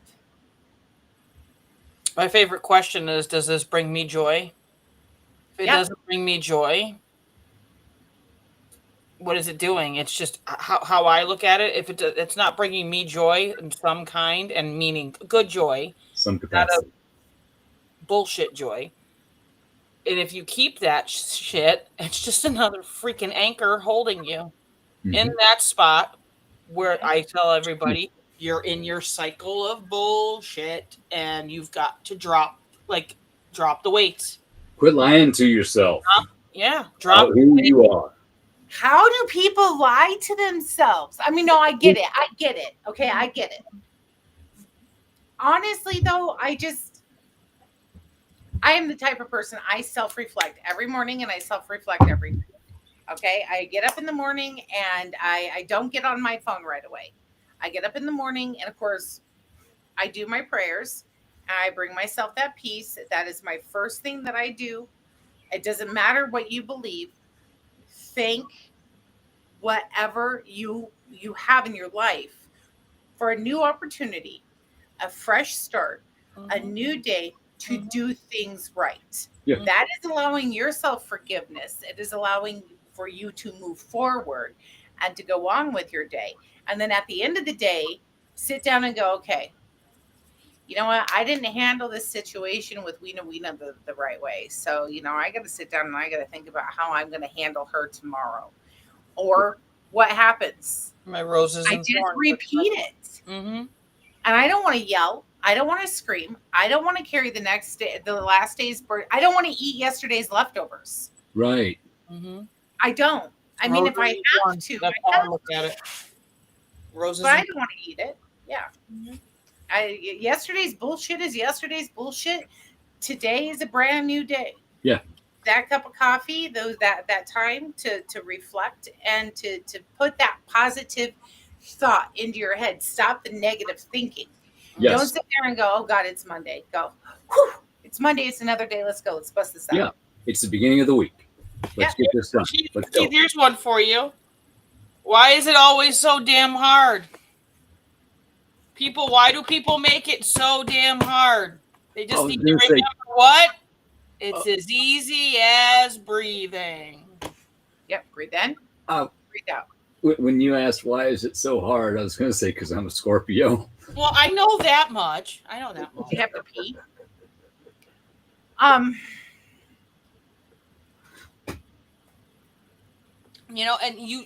And like my father used to do that every morning. He called it his meditation time. Yeah. He'd sit there and then he'd say his prayers and he'd say, I want this to be a good day for my family, X, Y, and Z. But then at night, he would do the same thing too. And that's why I said roses and thorns. Okay, so what were my roses today? Mm-hmm. And what were my thorns? And then tomorrow, my thorns, I'm going to turn those thorns into roses. Yeah. Or try to, or attempt to. Because sometimes that doesn't happen either. And you can't let that beat you up either. Stop beating yourself up. Nobody's meant to be perfect. Oh. I keep saying, it's called progress. Like the day that you become perfect is the day you die. Yes. The day that you stop learning is the day that you die. Every day is a new lesson. Every day is a fresh start. It really, truly is. Yes, you have things that will affect you, right? You're going through a divorce. You're going through grieving. You're going through XYZ. You've got this going on. But every day should be progress. Yeah. And it's okay if it's just a few baby steps. And it's okay if you take yourself back a few steps. But always try to push yourself forward and stop beating yourself up. It's actually better. Yeah. Better. That's that what if that is a beat up of yourself. Yes. And it's better to do things slowly, to grow slowly. And throw the baby out with the bathwater. You're going to learn more by going slower. You're going to see more. You're going to feel more. If you go to the zoo and you speed walk through the whole thing, do you know how much you're going to miss? But if you take your time and you stop and you sit down and you watch the monkeys, yeah, they might throw some crap at you and it's going to splat on the window. But guess what? It didn't hit you. But you got to learn, okay, there's people throwing negative shit at me. And it's slapping on my boundary outside. But it's not directly affecting. It's funny you mentioned the zoo because I watch people. We took Weena to the zoo on her birthday last year, and she's born in April, so all the babies were out. And we're walking by the gorilla cage or enclosement, right? And all of a sudden I stopped and I looked and there's this baby gorilla. And of course, the baby's being a bud. And I'm watching the baby play with mom and dad. And I'm watching the dad just toss him, just, like, go do something. And then mama realizes that I'm watching. I'm not making a big deal. I'm just sitting there watching and I'm smiling and I have Weena attached to me. And we have this moment of connection and she holds up her baby like, yeah, I got one of those too. Mm-hmm. And it's like, yup, I feel you, mama. And I said that out loud. I'm like, I feel you, mama. You know, Yeah. I get where you're coming from. Like, you know, we're two peas in a pod in this moment. Isn't that amazing? It is. It's absolutely wonderful. And you make those connections when you take your time and you stop and you smell the roses. Enjoy your day. Enjoy the people that you're around. Even if you don't like them, enjoy them because they are them and there's nothing you can do about it. And you just go home and laugh at it at the end of the day. And do you know how many grumpy people you can walk by in the zoo? You can tell they're mouthing words to themselves. You can look over at them. They're going to see your head move. They're going to look at you. Just give them a little smile. Hey, and keep going. Gotcha. I feel you must be having a rough day. That little energy exchange. You're giving them a little bit of your positivity to help their negativity, and maybe they can find a balance. And when you truly accept yourself and you truly love yourself and you truly forgive yourself and you do that, it has more of an effect, right? You can smile at somebody and be like, I'm in the shit show with you. And then you can turn around and when you're healed, you can smile and go, you know what? I was in that shit show.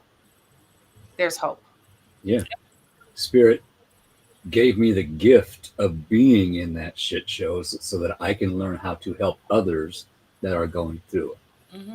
Even if it's just by words, planting a seed, letting somebody else water it, letting somebody else fertilize it. And eventually that seedling is going to pop up out of the dark dirt into the sunlight. And there's going to be a flower. Now I planted a whole bunch of herbs. And now I don't know what Weena did to the herbs. You know, they're not growing. Maybe overwatered. Maybe the water was too strong and dug up the roots and everything else. Same. I just let it sit. And I just be patient. Right? Eventually they'll come up.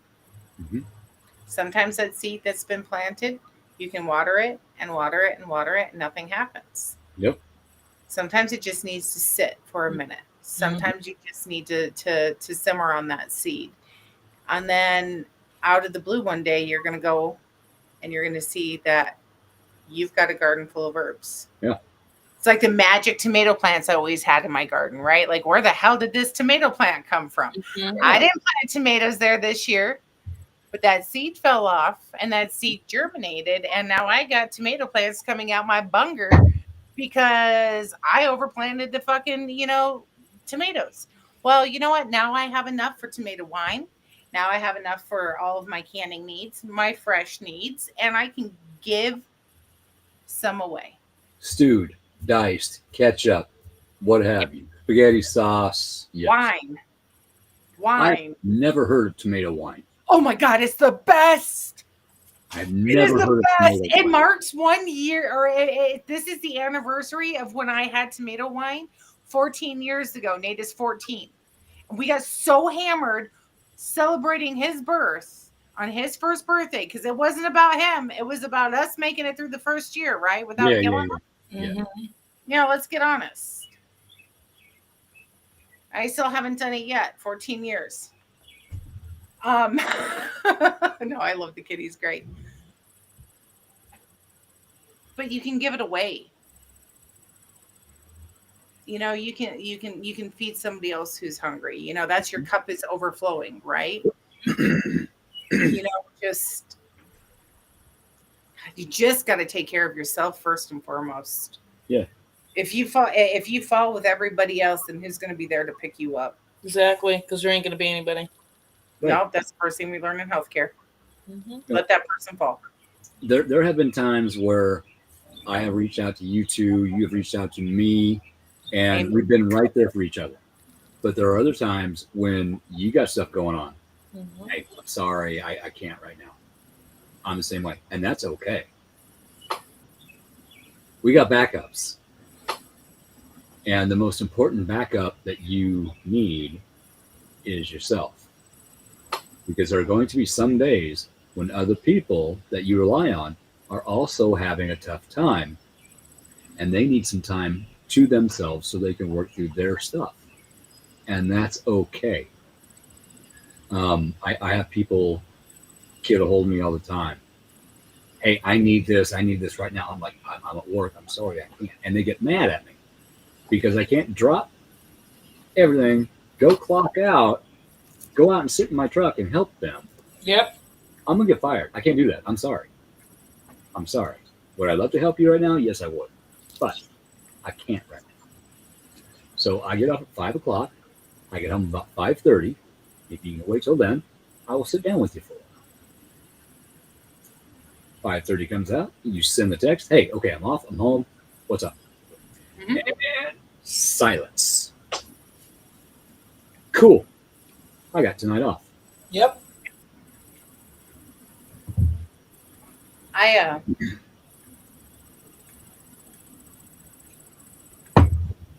I wish it was easy as it sounds, right?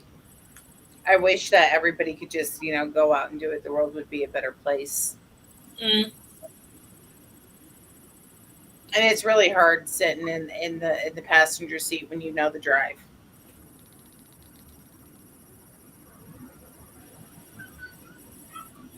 But find yourself a good co-pilot.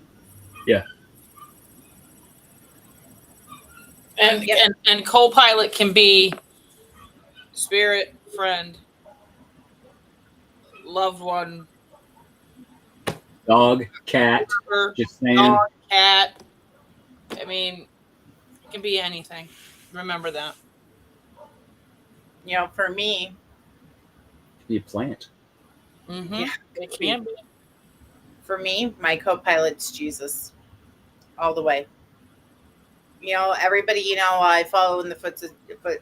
We talked about this the other night, right, Keith? I follow in the footsteps of Jesus.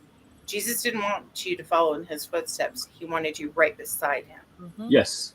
He wants to be right beside you, not behind you, not in front of you, but right beside you. Mm-hmm. And we're coming into a time frame where that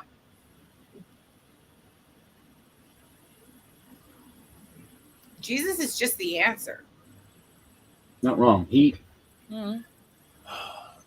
The religion uses him, I'm going to say, for nefarious purposes.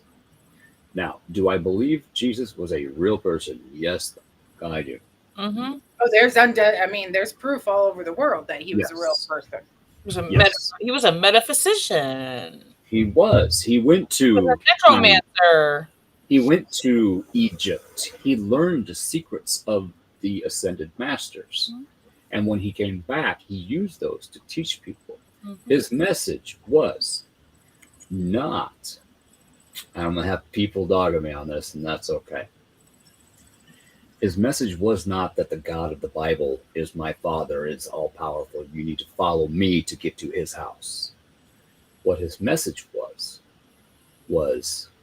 I am from spirit. Spirit flows through me. Spirit flows through you. Mm-hmm. I am divine. Therefore, you are divine. So I can do these things. Divine. So can you, and so much more. Mm-hmm. He wanted people And he to find states that. their own divinity and the knowledge, the gift of knowledge, in order to help themselves to grow, to raise their vibration, in order to help others. That was his message. He was a teacher as well as a healer. Mm-hmm. When he walked on water and they saw him walking on water, what happened? Come follow me. You can do it too. Yeah. You just have to believe. Faith. Mm-hmm. You just have to have the faith, right? Mm-hmm. Faith inside of And the they were walking on water. One specific disciple was walking on that water with them and then realized, oh my God, I'm walking on water. And boom, down he went, right? Mm-hmm. You have to have that faith. I walked on water. Faith in yourself. You have to have faith in yourself. Yeah. You have to believe in yourself. There we go with the 13th commandment again. You have to love yourself, Mm-hmm. right? You have to You are your best co-pilot. You are the only one that knows your secrets. You are the only one that knows the truth. Yep. You are the one that has to live with the shit, right? Yep. You. You're the one that lies to yourself. You have to be honest with yourself. Mhm. I'm a piece of shit parent. Well, why am I a piece of shit parent? I have no excuse if I can admit that I'm a piece of shit parent. I then have to put the effort in to not being a piece of shit parent, right? I'm a piece of shit partner. Well, then I have to realize that I'm the shitty fucking partner. So then I have to put the effort into not being the shitty partner, right? But I'm a shitty friend. But we also have to look at the reason why we got to that point Mhm. through our childhood, through our teenage years, through our early adulthood. What were we brainwashed with? What were we trained with? What did we grow up with? What did we grow up without? And we have to allow that knowledge to seep in and forgive our parents, our grandparents for not having the tools that we have to learn how to properly raise a child. I mean, not only that, forget another one too. Sometimes you're just cursed with. Yeah, guess what? My curse, that's my buddy in my backyard. You know, Break Guy. curse. You have the strength and the power. If you notice that curse, and that's the whole thing. It's like being an addict. The first step, yes, is admitting I am an addict of XYZ. Okay, fine. Your next step is to what? Receive that help. The hardest step is to follow through and to live with it. And that is the learning process. That's the cleaning up the closet. And if you can do that, you can break the cycle. Yes. As long as you remain to be honest with yourself. Learning what triggers me to want a cigarette. Me. Stress. I love you too. Boredom. Love you. Timing. Oral fixation. Yes. Having something in my fingers. So there are many things that I can do to challenge the situation, pick up something else. Okay. Yeah, I picked up a pen for a reason, Jan. Love you, girl. And Here's one for you. You both have to do it. Yes, that's what I said. It's to me too. I have nothing to write about. So. I'm just going to say this. Part of me still smoking, and I think I just realized this. Did you enjoy it? Well, there's that. But my last life lesson, okay, when we got together, I said, hey, I want to quit smoking. Will you help me? Yeah. Okay, cool. Mm-hmm. So we had an agreement. Well, I didn't get help. I got bitched at.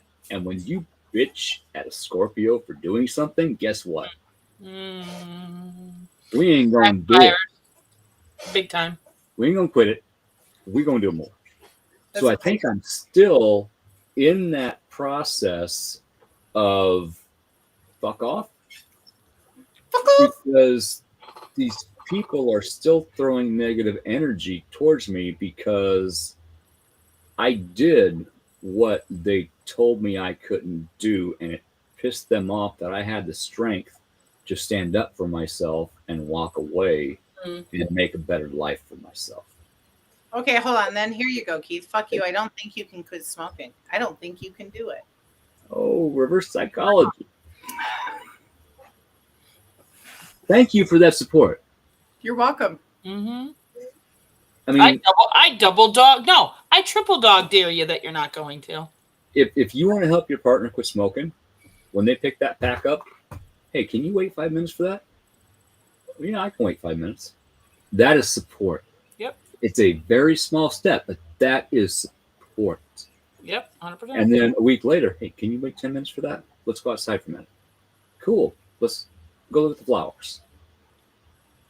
That is support. That is help. That is how you do it. Not, do you hear yourself hacking on the front porch every morning? Yeah, I'm the one doing it. and I'm awake. Well, So- we just gotta get you some Mullen. Mm-hmm. That's what you need. It's on my list. It's on my list. You know, I always say, anything, I compare it to the alcoholic in a bar. You can't take a fresh alcoholic to the bar, right? Now you can take somebody who's recovered and, be that support and be like, okay, you know what? We're going to go to the bar for this birthday party. If it gets rough, you need to let me know and we'll leave. Mhm. Yeah. Yeah. And you have to be honest with yourself. And then You go know, have a cup of coffee. any type or of tea with addiction. them. Yeah. Yeah. You have to be honest with yourself. Can I handle this situation? Okay, if I find myself in this situation, don't be the alcoholic going to the bar with somebody else's car. No, you take your own vehicle so you can get yourself the fuck out of that situation. Yes. You have to own it. And Yes. that's another thing. You have to own it. Owning it is the biggest part. Hey, bro, what's up? I wish I could show. You know what the best thing in life is to literally record yourself all day long, go back and watch it and say, what do I like about myself and what do I not like about myself? Yeah. And that's if you could watch yourself on video, what is it? Yeah. Voice What recorder. is it? People think it's weird because I have cameras in my house, but I catch a lot of paranormal activity in my house.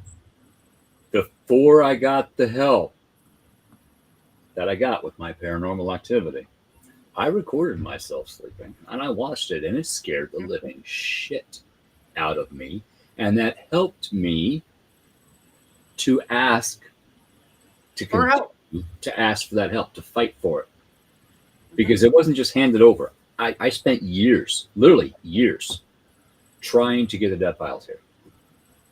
And then when they finally agreed to come, after they vetted me and realized I wasn't totally nuts, all the activity stopped. Dead, cold turkey. And they had cases where children were involved. I'm like, hey, by all means, go help them first. Mm-hmm. And then 6 months later, guess what? The cycle started over. So I got back a hold of them. Well, they changed producers. So the entire cycle had to start over, revet. But I didn't give up. And they came to a little bitty town of 1,683 people, Wymore, Nebraska, and did a show on my home. Okay. The home, not the land, the home. Okay. Amy figured out what the problem was eventually when we were filming the reveal in the living room, and she comes down the stairs. I'd never seen her before. She came down the stairs. They wouldn't let me watch her walk in the house. And when she looked at me and I looked up at her, the look on her face was horrific. She knew, and I knew she knew what the problem was, and I knew what the problem was as well as soon as she looked at me. I was a huge part of the problem. Were there other things here? Yes, there were. But I was a huge part of the problem, and I had to admit that to myself and admit that I still needed help. And she sent the most perfect people that she could have sent to help me. And when they got here, I knew when they hit town. I knew. So I got pissed off. And when they pulled in the driveway, I stood in front of the front door because I was going to knock the head off of whoever was standing there.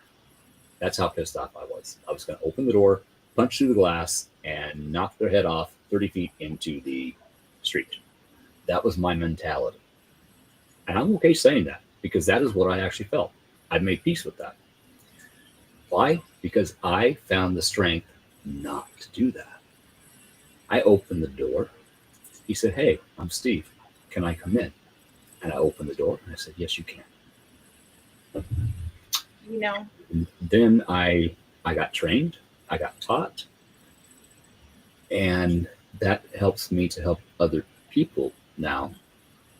Renee, we have both learned from these people, Yes. and I'm grateful for that knowledge. Oh, I'm 100% grateful for it. I'll leave it there. You know why? Hmm. Um, There's days I miss it. I'm gonna publicly admit it because if I'm sure somebody will be watching this. There are days that I miss it. Yes. And am I missing out on things? Yes. but if we don't want the help, if we don't accept the help, we won't get the help. Hmm. And sometimes you need help in order to help yourself. Yeah. Well, And that's okay. and in my case,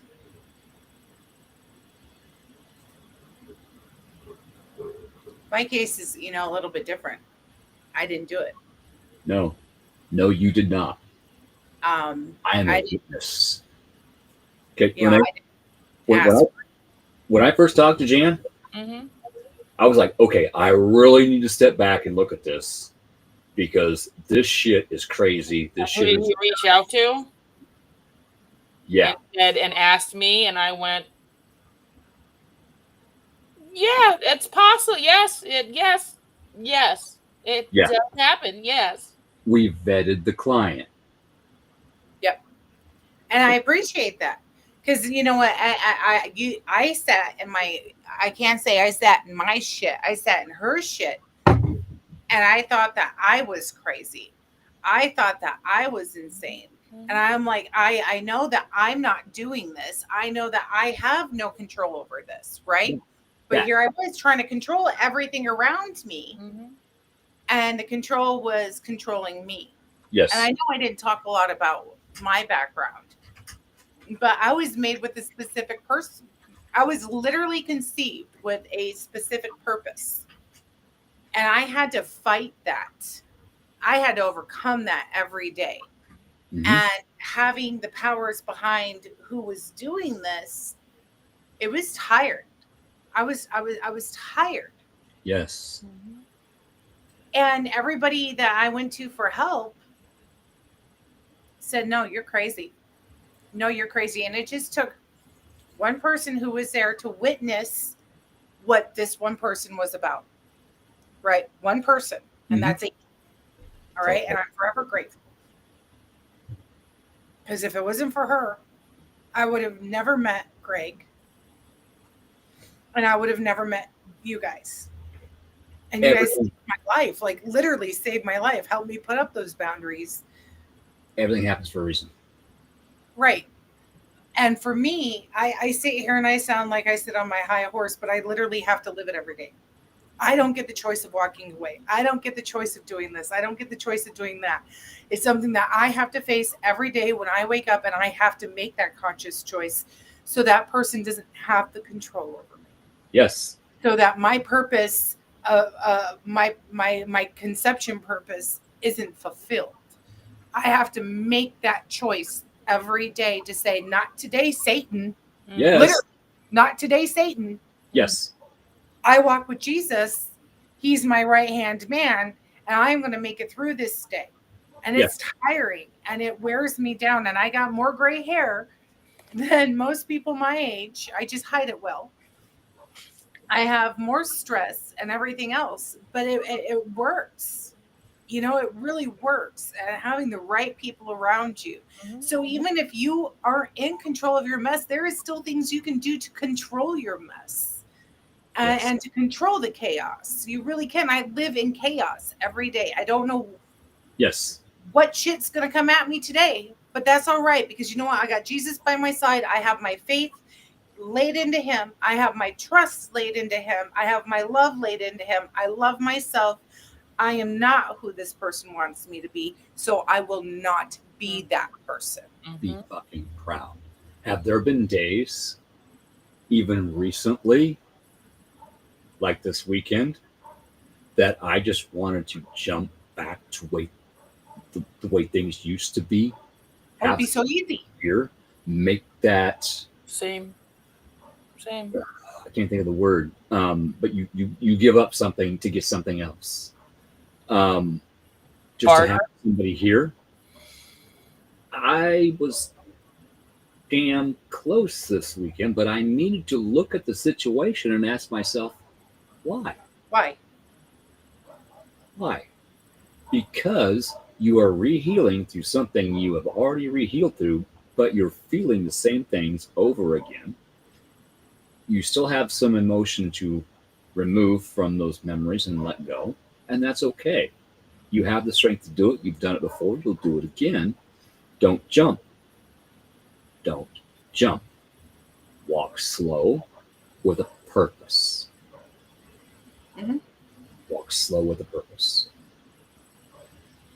Speak Unless you find yourself in a situation, then you hightail yourself out of it. Yes. Speak You find softly, but yeah. carry a big stick. And that reminds me, Renee, I have a stick to send you. Oh. It is from an elderberry bush, Oh, okay. an elder wand. And Mhm. Renee's going to get one. And Mhm. Michelle's going to get one. And Lisa's going to get one. And everybody on the team's going to get one. Because Spirit was gracious enough for these limbs not to sprout and grow this year. They dried out and snapped off. And so I picked them up and they're on my front porch. They're cleansing. Then I'm going to let the new moon hit them. And then I'm going to put them in a nice little package. And I'm going to send them to you. I was going to make some ones, put some crystals and stuff on. Mhm. But that's not for me to do. That is for you to do. Yep. That's for you to make it your own. But the elder one, we've talked about that. Yep. I think we all need one of those. Well, somebody gave me the nickname of Willow Tree before I left, so. Yeah.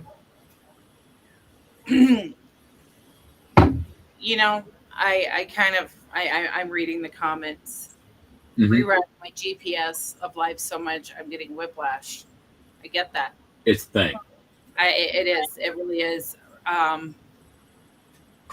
Regroup, rethink, and start with what you can to lessen the load. Once those things are out of the way, go to the next thing, and that's the clearing out of the closet. Yep. Dropping the weight. Why is this happening? Open that closet door, pull that out, look at it, and just let it go. I just let it go. Yeah.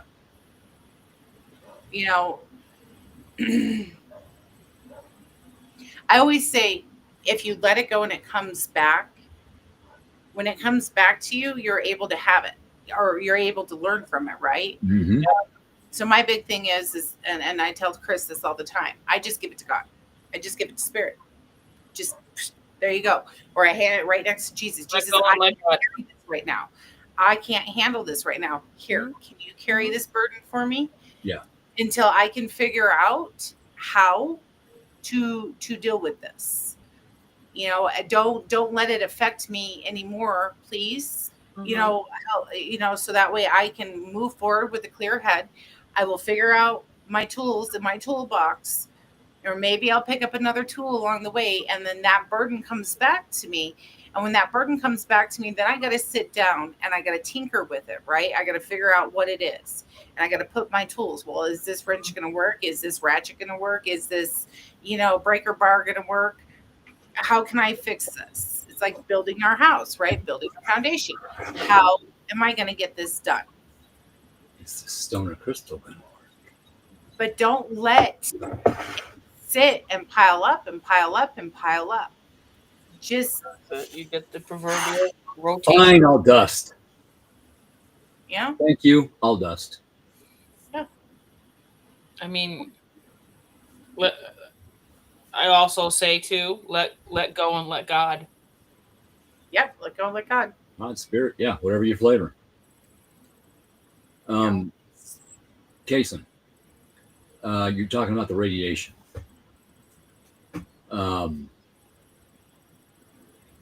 That's the thing. The 5G, there's 6G out now. They won't tell you, but it is. Yep. There are things that you can get, like organite. There's other stones and crystals that help to absorb funk. Yes, thank you. Black tourmaline.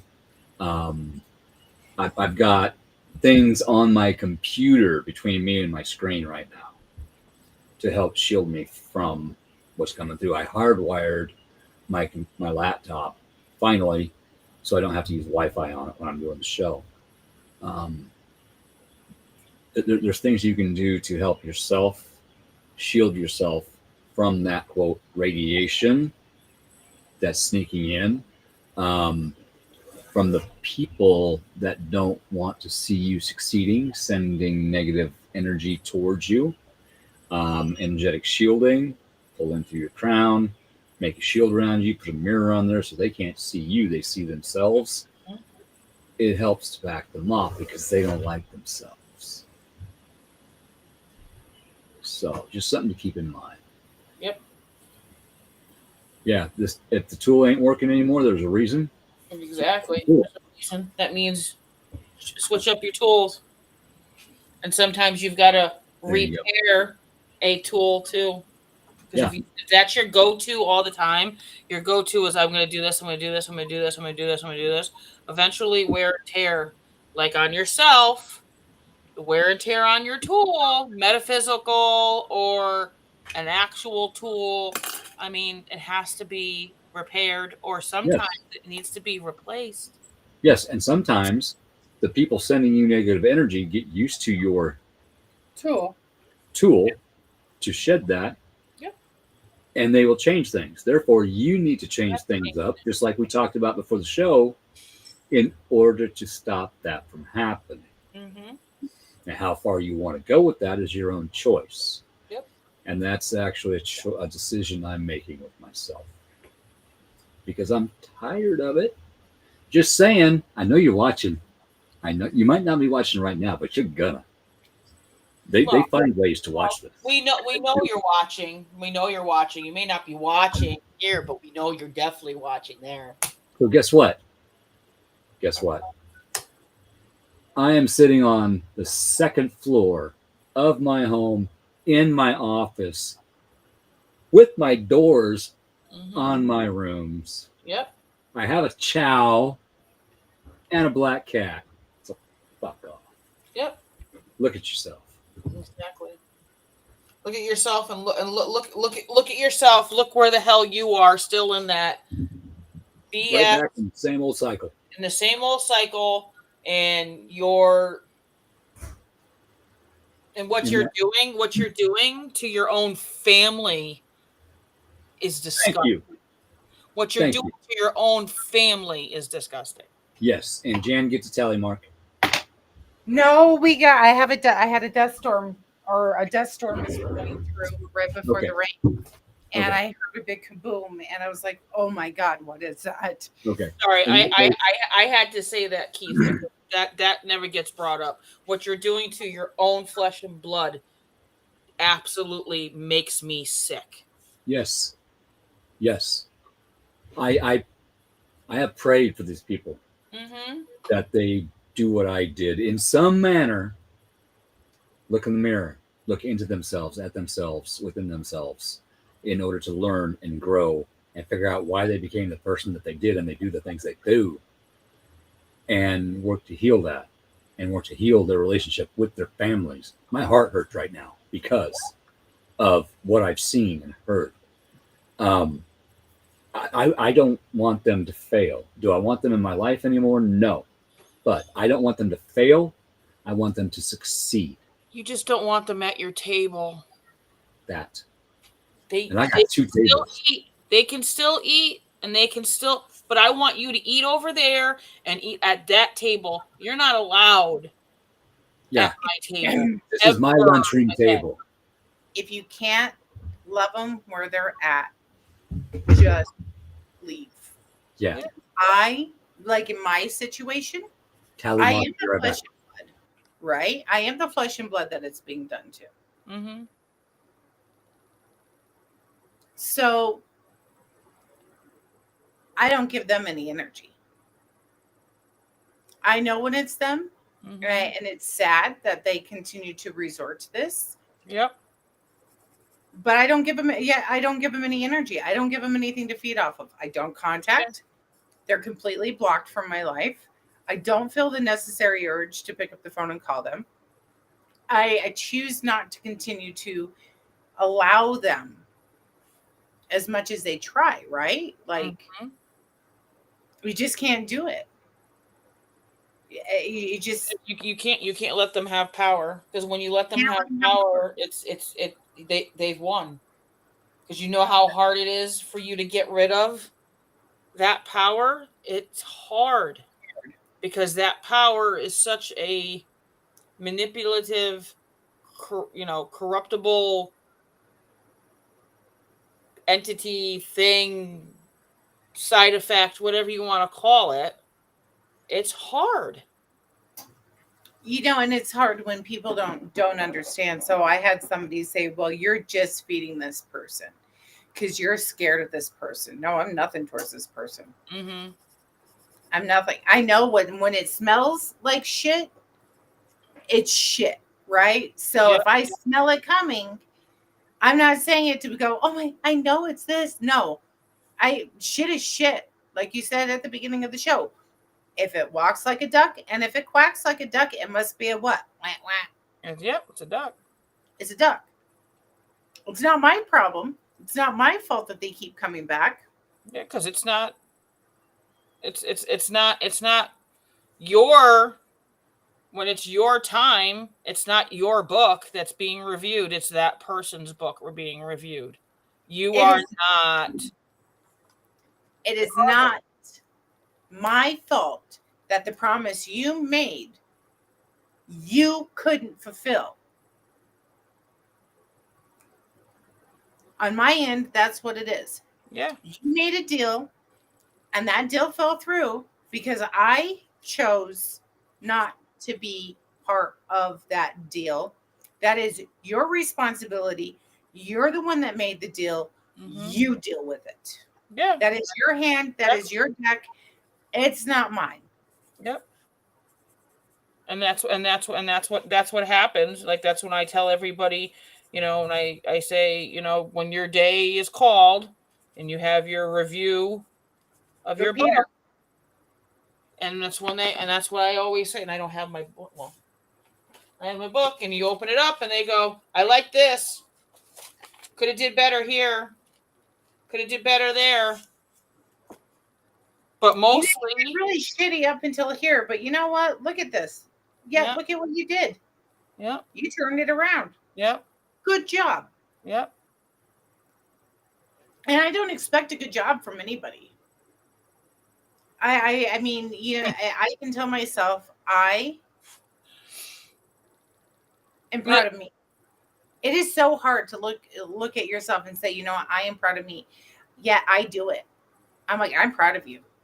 Janice, I am proud of you. We're all from a generation that was conditioned to. I was a latchkey kid, yeah.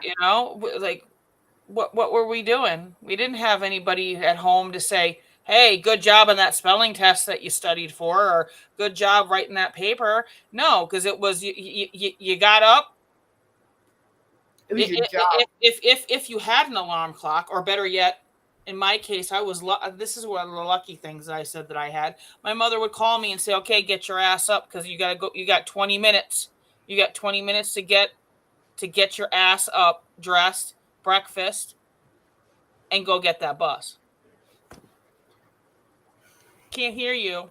Can't hear you. Me too. With the phone call in the morning, and I got myself I still up to remember school, that to this day. got breakfast, got dressed, and I walked to school. And my sisters don't remember it that way, but I do. It was 8:20 every morning. I mean, I was already up to begin with, but my mother called because here she was. She's a nurse at the nursing home, working 7 to 3. Mom was a baker. Morning shift, or the 7 or whatever. Maybe she's working the night shift. That was that too. And she'd say, "Okay, Renee, get up. Your lunch is in the refrigerator." I mean, that's all that I got. Everything else, my mother was hands off. Yeah. Like, I came home, I had keys to the apartment. Dinner, if she wasn't home, that meant she picked up a double I took. And I had to make sure my homework got done. I had to make sure my clothes were out for the next day. Sometimes I had to make my own lunch. I had whatever the case may be. I didn't have that. I didn't grow up with an in-house father. I didn't have somebody to teach me how to be a dad. Mm-hmm. But yet all of a sudden I became a dad. And Well, because you want better. 5 years ago, I really kicked myself in the ass because of the job that I did raising those kids. But I've also realized I did something right along the way because I have 2 of the most amazing children. Mm-hmm. Do they have issues? Sure, everybody does. But I'm so fucking proud of my kids because they turned out better than I did. And that was my only goal. I mean, that was like our generation anyway, because we knew we didn't have what we wanted, which was we wanted to come home in that door and we wanted a parent, maybe a mother, a father. If you, oh shit, here's one for you. Lucky enough to actually have both of them still married under the house in that time. Okay. We didn't have that. We had to depend upon ourselves a lot more. Mm-hmm. You know, and I wanted, because I remember, and I can tell you the exact how old I was, the exact day, the year that I had looked in the mirror at myself and I said, when I have kids, I will not. I am never going to have my child feel the way that I feel. Not saying that I don't love my mother, because my mother had her own shit. She had her own trauma. She had her own stuff. And she did the best she could with what she had. And what she had. Yeah. Right. And I appreciate now because I became that mother, I can see it a lot better than when I did at that 9-year-old, 10-year-old going, I just want my fucking mother home. Because I want, because I remember there was channel, it was the Disney Channel, and it was called You and Me Club. And all I wanted was my mother home to do something, whatever it is. And my mother wasn't home to do it. So I would watch the TV show and I'd watch the mothers and the fathers and with the kids and go, damn it, I just want, and that's when I said, I'm going to feed my child into my child everything. And that's why I said, everybody's like, because they know me of my past, and they're like, do you see what you have? I'm like, all I can say is, he's divinely given to me by the Creator, because I know that because he told me himself when he was little that he was given to me specifically because I was the only one that was going to be able to help him on his journey whenever it decides to start, which it has been. But real quick, I give him everything. Go ahead. Real quick, let me pop this comment up. Yeah. Speaking of helping, Kason, I see comment. Okay. No friends is not a bad thing. No girlfriends is not a bad thing. Spending the whole day alone is not a bad thing. Is it tough? Yes, the fuck it is. Sometimes that's the best growth. And you getting off of those, I commend you, motherfucker. I get it in a loving way. I get it, Kason. I get it. I support you. So, Van, I support you. I've been there. We're here, okay? Yeah. I got addicted to hydrocodone and the one above it. I can't remember what the name was because of a doctor. But when I finally realized it, I walked away. Can I quit smoking? No. So there's that. Okay. Everything in its time. So sometimes slow is a good thing. I'm going to say that one more time. Sometimes slow is a good thing. One more time. Sometimes slow is a good thing. Reason I'm saying that, Thor, please do not step on my computer. I love you. Go ahead. But when I separated from my first wife, she told me she would get back with me if I got on antidepressants. So I got on antidepressants because I didn't want to be alone. Wrong reason. Okay. They affected me in a very adverse way. So I quit them cold turkey, which I wasn't supposed to do. And for like 9 months, lightning bolts would hit in my brain and would drop me to my knees. Literally, I would be carrying brake rotors down the aisle at work to the counter for the customer, and a lightning bolt would hit, and I would just drop. So slow sometimes is a good thing. I commend you, but slow sometimes. And grounding, even just taking a shower, allowing spirit to speak is a good thing. Listen to your guides, and both of you have something to add, so go ahead. Okay, I'm going to tell you this: the withdrawals suck. I completely understand. You're talking to somebody who they had racked up on so many pain meds, and I turned around and looked at myself one day and I said, "Oh my God, I'm over drugged. I'm over medicated, and I need to stop because I am fucking far gone." Yeah. And you know what? The one thing I remember is those withdrawals. They fucking suck ass. And the reason why they suck ass is to remind you to never do it again. So take take all the withdrawals, right? And all the feeling, the I want it and I need it, and then the I'm sick. Because I tell you what, I take a painkiller now, I get a migraine and I throw up and the guilt hits me. Even though I know I need it. I have a nerve disorder that's worse than fibromyalgia, okay? They call it CRIPS because it puts you in the grave. Let's work on that. And it's once in a blue moon that I have pain that's overbearing and I have to go into the hospital and they're like, we're going to give you painkillers. And I lay there and I cry because I remember the withdrawals. Oh, I'm pretty good at dealing with the pain. There's days, and that's when I shut down. Stubborn fucker. Oh, I am. I mean, it's my burden to bear. Love you. My CRPS is my burden to bear. And I do it, and I look at it as the fact of I have to have some form of suffering in my life. And suffering as a Catholic brings me closer to God. As Renee's gonna laugh. We take our suffering and we go, yeah, give me some more. But hold on to that. Hold on to that feeling, because when you're clean, you're gonna think about that. And you know what? I'll be the first person that'll tell you I'm proud of you. And I'm proud of you for noticing that you have the addiction. I'm proud of you for taking a hold of the addiction.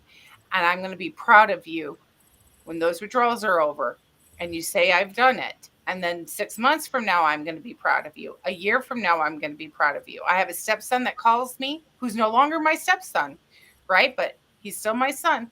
He calls me every day, Mom, I've made it X amount of time. And that's the only time I hear him. I'm proud of you. I love you. Keep the job up. And we hang up. I will be that person. You add me, and I will be that person. I will always be proud of the effort. Okay, so this is going to seem a little weird. Okay. Drink a lot of water. Yes. But somebody else is proud of you. Okay. And I'm going to show you a picture. And this individual may show up to be supportive. He may also show up to scare the fuck out of you because that's what he enjoys. That's what makes him giggle. But also understand he is there for support. This is Naga. Fucking Naga. This is Naga. Or he'll just say, hey, here, crawl in and hide. Very important entity in my life. Mm-hmm. And I actually met Naga through a spirit mechanics case. And the person of the case sent a picture of him looking up to a video feed camera, taking a picture. Hey, this thing's following me. I need help. And I looked at it. I'd avoided it for a long time. And all of a sudden, I just felt a need to interact with the conversation. And so I jumped on, and here's this picture, and I enlarged it, and I'm like, holy fuck, what the fuck is that? And all of a sudden, he literally looked up. You can see me? I'm like, you can see me? And we just started talking, and we figured everything out. And he comes in, he goes and does his thing. He pops in, pops out, and he helps to protect people that are care about. So if you don't mind, he would like to slither in and take a peek at what you got going on.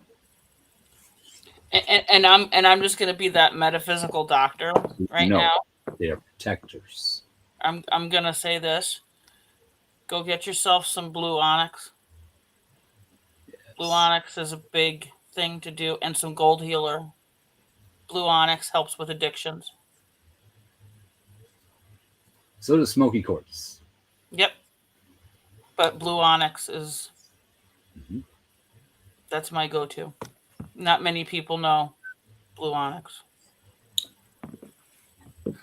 It's turtle time. It's terrible. And that's the other thing I wanted to say is because when, I wanted to say to Kason, I say this to my kindergartners. Do you want to be the tortoise or do you want to be the hare? And they all say to me, well, the hare is faster. I get done. And I say, yeah, you get done. But now look at the quality of your work. Look how do you feel? Just because you're first, what did you get? Nothing, right? Yep. So what would you rather be, the tortoise or the hare? And this year's kids, let me tell you, they took it to heart. Miss Renee, I'm taking my time. I want to be the tortoise. The tortoise learns more. The tortoise takes his time. The tortoise is proud of what he does. Pays attention to the details. Mm-hmm. Yep. Be the turtle. Turtle. Just do it. Yes.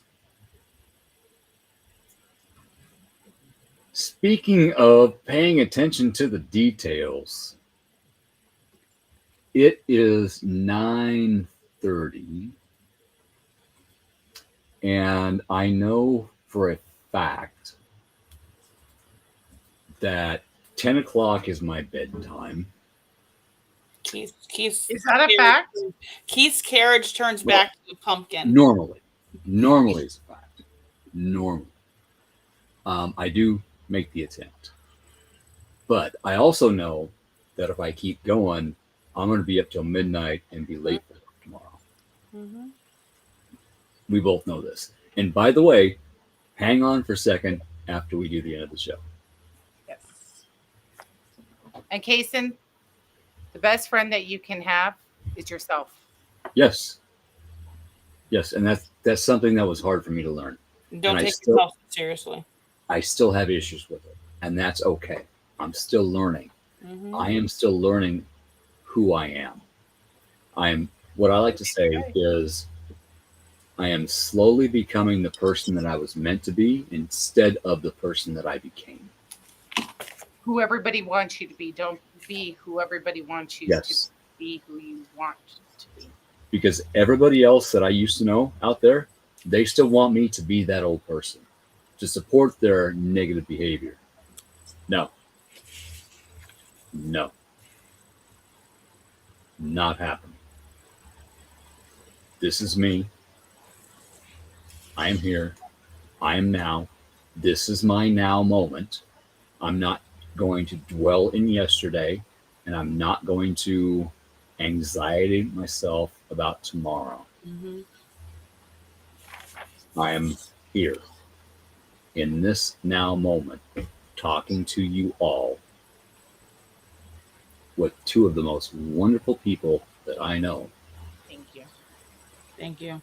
That I am very grateful agreed to come on my show to help me with this in order to help other people. And yeah, Kason, you have us. And remember, if you ever think that you're alone in this moment, there is somebody out there that is going through that, and they're making the choice, and they're pushing through it. So you may be alone physically, but energetically, You're and not. spiritually, you're never alone. You're here. Yep. And we are definitely here. You are on my friends list. There's a reason for that. If you need somebody to vent to, vent. If I can't get back to you right away, please give me a little bit of patience. I got a lot going on in life right now, just saying, but I will get back to you and Hit me up. attempt to help. Yes. We Hit me may have a 4-way conversation. Notice I added the conversation, Mhm. just to be clear, because I know where your minds go. Just saying. Mine, you're the one. You're the one, obviously, that thought of it first. Not wrong. Yep. People needed giggles. People needed giggles. And we do try to provide giggles Yes. on this show because life should be laughed at. We should laugh. Yep. We should smile. I laugh in the face of danger. Ha ha ha ha ha. I didn't do my okay. Well, that I love wasn't. my ducky. Ducky's my favorite. That and Petrie.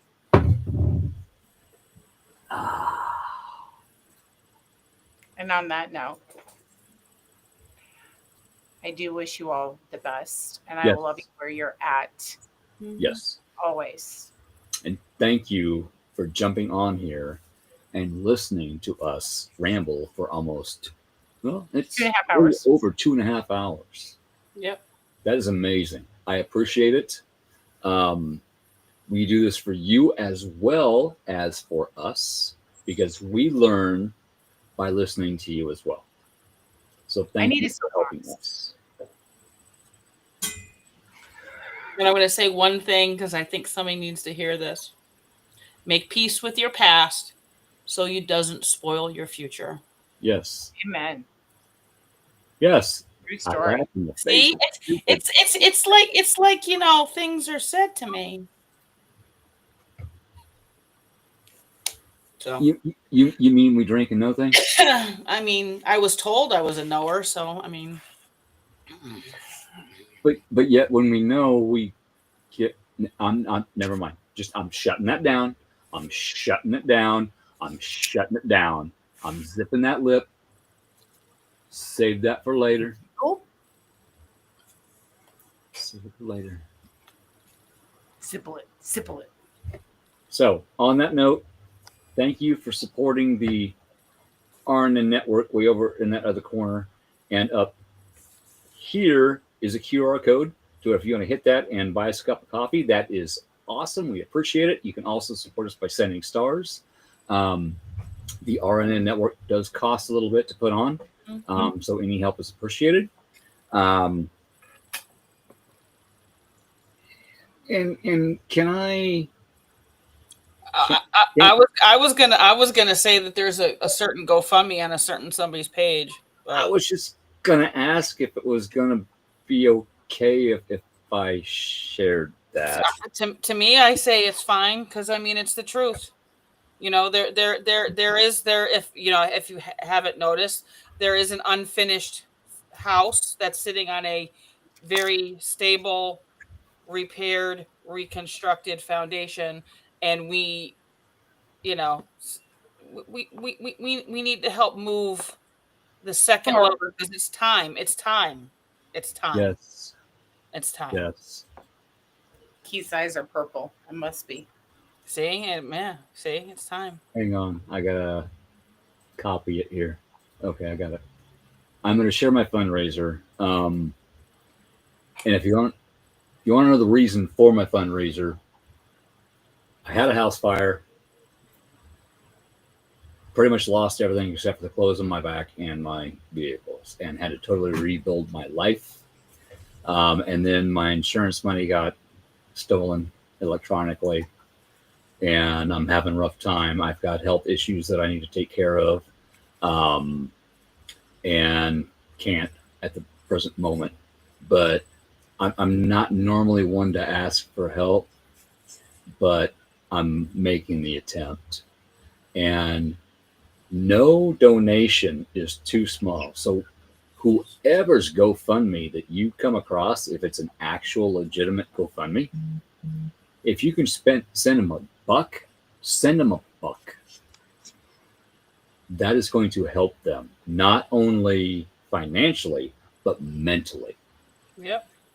I got some help. Thank you.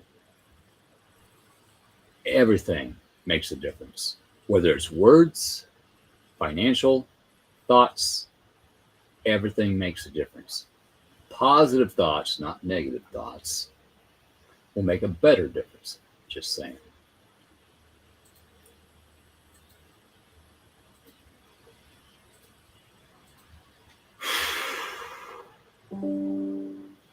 Immediately, I felt guilt for posting that because I don't like to ask for help. However, I know I'm proud of myself for doing that. You're getting better at it. That's the thing that we're working on. I am. Well, yeah, we've talked about it. That's not like we are working together on it, but Renee, the other night, I'm like, I need help. You listened to me vent for how long? Yeah. Thank you. Yeah, of course, always. Jan, you've done the same. I've done the same for you. We all help each other. And eventually we get shit figured out, which is what we're going to do after we end this show. So thank you again for listening to us ramble and listening to another wonderful edition of the Otter's Den. And I got to say thank you. Thank you.